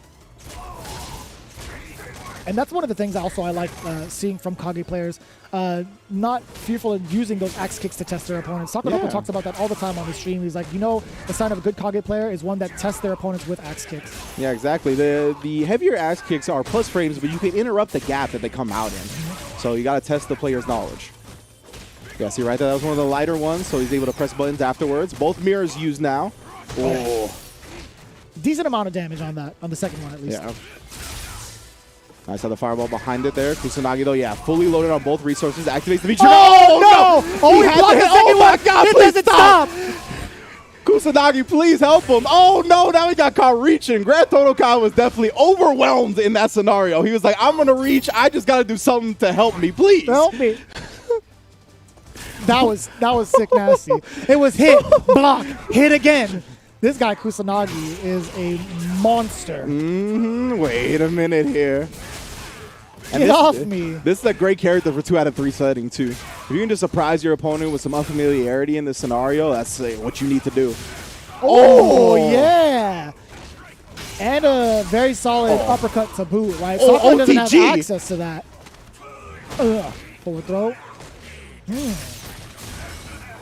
Oh, the way he laughs at you afterwards, I'm going to use invulnerability. Out of there. I love that.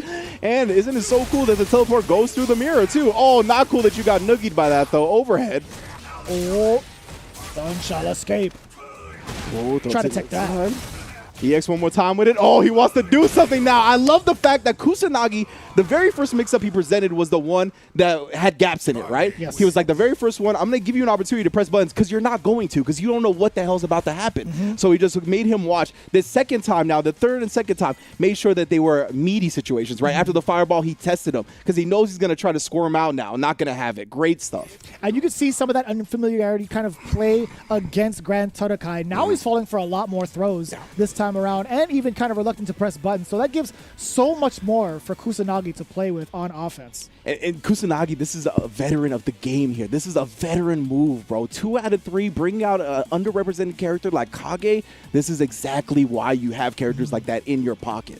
This is so smart. So yeah, it's going to be all up right now to Grand Todokai to really bounce back from that. I mean, who knows how much matchup experience he has against the Kage. But most importantly, at this point, he's got to reset that mental because that was just, I'm sure, a curveball that he was not expecting. That was, I feel like the baseball was already in the catcher's mitt, right? As soon as he picked up Kage.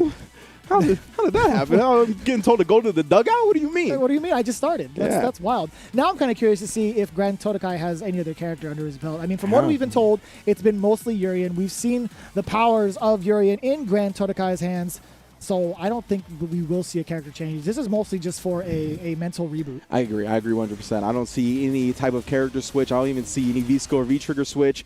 And yeah, we're not going to get that. And just resetting and going back in.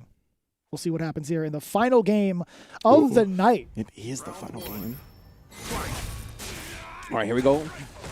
We got Kusanagi coming out with an early anti-air and getting the throw afterwards, establishing this life lead. Oh, yeah, I like that. That was way up close, too. Challenging. Oh, my goodness. There's a lot of damage behind that. Just meaty crouch fierce to the face. And I like that, finding the gap between the axe kicks. Yep, activates off the crouch medium kick, blocks the V-reversal attempt. Oh, there's the mirror. Yes, great job. Picking the strength tackle to make sure he juggles into the mirror properly. Don't move. Oh! He knew it was coming. What a back jump there from Kusanagi in your face into the dark place. Indeed, yo. He got caught reaching right there. And yeah, that V-trigger, enhanced V-skill, or whatever it is with Kage, the one that takes him into the air, that's a great throw bait. Ooh. Nice and easy. Getting the throw off. Again, switching up the timing, or switching up the strength choose for the axe kick. One of the few times the crouch fierce anti-air missed time from Kusanagi, or from Grand Todokai. Oh. Yeah, a little bit scary right there. Doesn't actually choose to put out a button, and now he gets crossed up. Another one. Another well-timed jump from the side of Kusanagi, backing into the corner, does connect with the mirror. We're going to see a reset into the other side, but what's going to happen after? Oh, you're actually going to be juggled up a little bit more. Reset again. Misses the Quarrel Punch. That's huge. Oh! Nah, you were 100% right, Vicious. He's missing the Quarrel Punch right there. Allowed Grand Todokai to, or excuse me, allowed Kusanagi to not deal with as deadly of a mix-up as he could have, but Shimmy still gets the job done, correct? And that still could have been super dangerous for Grand Totokai. Yeah. That could have been anything because of the amount of bar that Kusanagi had. That could have been critical art, could have been uppercut. Speaking of, does get one, but still, Grand Totokai taking it down. Final round. Oh, and the dive kick coming through. Yeah, I know he's not going to get a lot of damage off that. Just takes the reset with a throw. Oh, yeah. Yeah, stuff the fireball startup. Tries to go with the V-break in. -2 on that. Trying to steal your soul or your suit. I can't tell. Oh, the fireball still in recovery. It's the big jump in. Now the sweep activation. Oh, back to the original side. Got caught reaching. Get out of my sight. Don't mix them again. Just keep throwing them. Oh, just going back now. Oh, and the red fireball, enough durability to blow through that and take down Grand Totokai. Kusanagi secures his spot in top 8. You're just asking for a clip every single time you go into a mix-up like that. That you just got clipped. That's, I got clipped. High fight again. All the retweets, all the likes. You already know he'll be there. He has a lot of work to do. On top of like analyzing all these matches, he's like, man, that was sick. Let me clip that. Yeah. That was cool. That was cool. That was super cool. I mean, Kusanagi, it's what a tale his story of top 16 has been. Because obviously he came in as the favorite, dropped to Enigma really quickly, right, up against that Ken, which was wild to see as well. You can see this is the way it all broke down in losers. But to come back and make top 8 with the Kage pick, I mean, I could have been asleep. He might have been playing Kage for a while, but I wasn't expecting that. It didn't look like Grand Totokai was expecting that. I mean, a great decision to move on to top 8. And that's how the rest of the losers broke down here in our top 16. We got Uriel, obviously, qualifying over Babusha's, and then Iron Hand, who couldn't make it here for the rest of top 16. And then we got Hector qualifying over Vicoron, and I believe lost to, I can't remember who in winners, but it was a really who was it? It was the Abigail player. Yes, it was. Yes. Incredible stuff. Chontecas, that's right. Incredible matchup. You should definitely check that one out. And of course, Yasdaro and Aguilera, very close set. Aguilera able to pull that one out, and then Kusanagi rounded it out. So that's our top 8 losers tomorrow. And I gotta say, man, I'm a little still blown away by the amount of talent that has been showing up for Central America West. And again, if you guys missed it, the winner side just as exciting as the loser side. And that's what we could expect here for the Capcom Pro Tour. Everybody has been really taking advantage of the new online environment and showing their best at each and every one of these events. Exactly what we can expect, because again, Japan started off very strong. Central America West, just as strong. That's exactly what I like to see here. Yeah, it's a beautiful thing, right? Capcom Pro Tour, all these players are coming out, and I mean, you can see they're training their ass off, man. They're not sitting back just because it's online or anything like that. They're making sure they are getting at peak shape. That's something I loved about Kaba last season. Kaba looked better than I've ever seen him look in his life. And a lot of these players are still putting in as much work as possible, and even more work now when they can't go anywhere. So I love it, and I love seeing the level of play that has risen up in Street Fighter V here in this season. I pretty much think that's going to be doing it for us here at the table. Again, Range killing it as always, but for the most part, we do have a little bit more to tell you after we take this quick break for the Capcom Pro Tour. Stay tuned.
Hey, welcome back to twitch.tv/Capcom Fighters. Y'all know what it is. Thank you for joining me and Vicious for this amazing top 16 for Central America West. It was a barn burner to say the very least. Yeah. And we're just back here to recap with y'all a little bit before we get out of here, you know what I'm saying? So we started with top 16, of course. Winner side of the bracket, it started with Kusanagi going up against Enigma, right? There's Andy Enigma, I believe, to fix my face. And Kusanagi started with the Sakura, right? And he kept the Sakura throughout the entire set. Very close set up against the Ken of Andy Enigma, but I mean, he just propelled past it. It was a really incredible Ken play, and it was dope to see, and he made it in the top 8 via the W over him. And it was very interesting because we saw a couple of hiccups in that set. Again, if you guys missed it, you guys want to check it out to kind of understand what was going on. But like, we were talking about this matchup specifically, and he had a couple of hiccups where we thought, you know, he was kind of frozen in place. There might have been some technical issues on his side. It wasn't the game because I feel like he was just, you know, standing there. Yeah. But still managed to take it away in an impressive feat with Ken in that matchup, right? Moving on.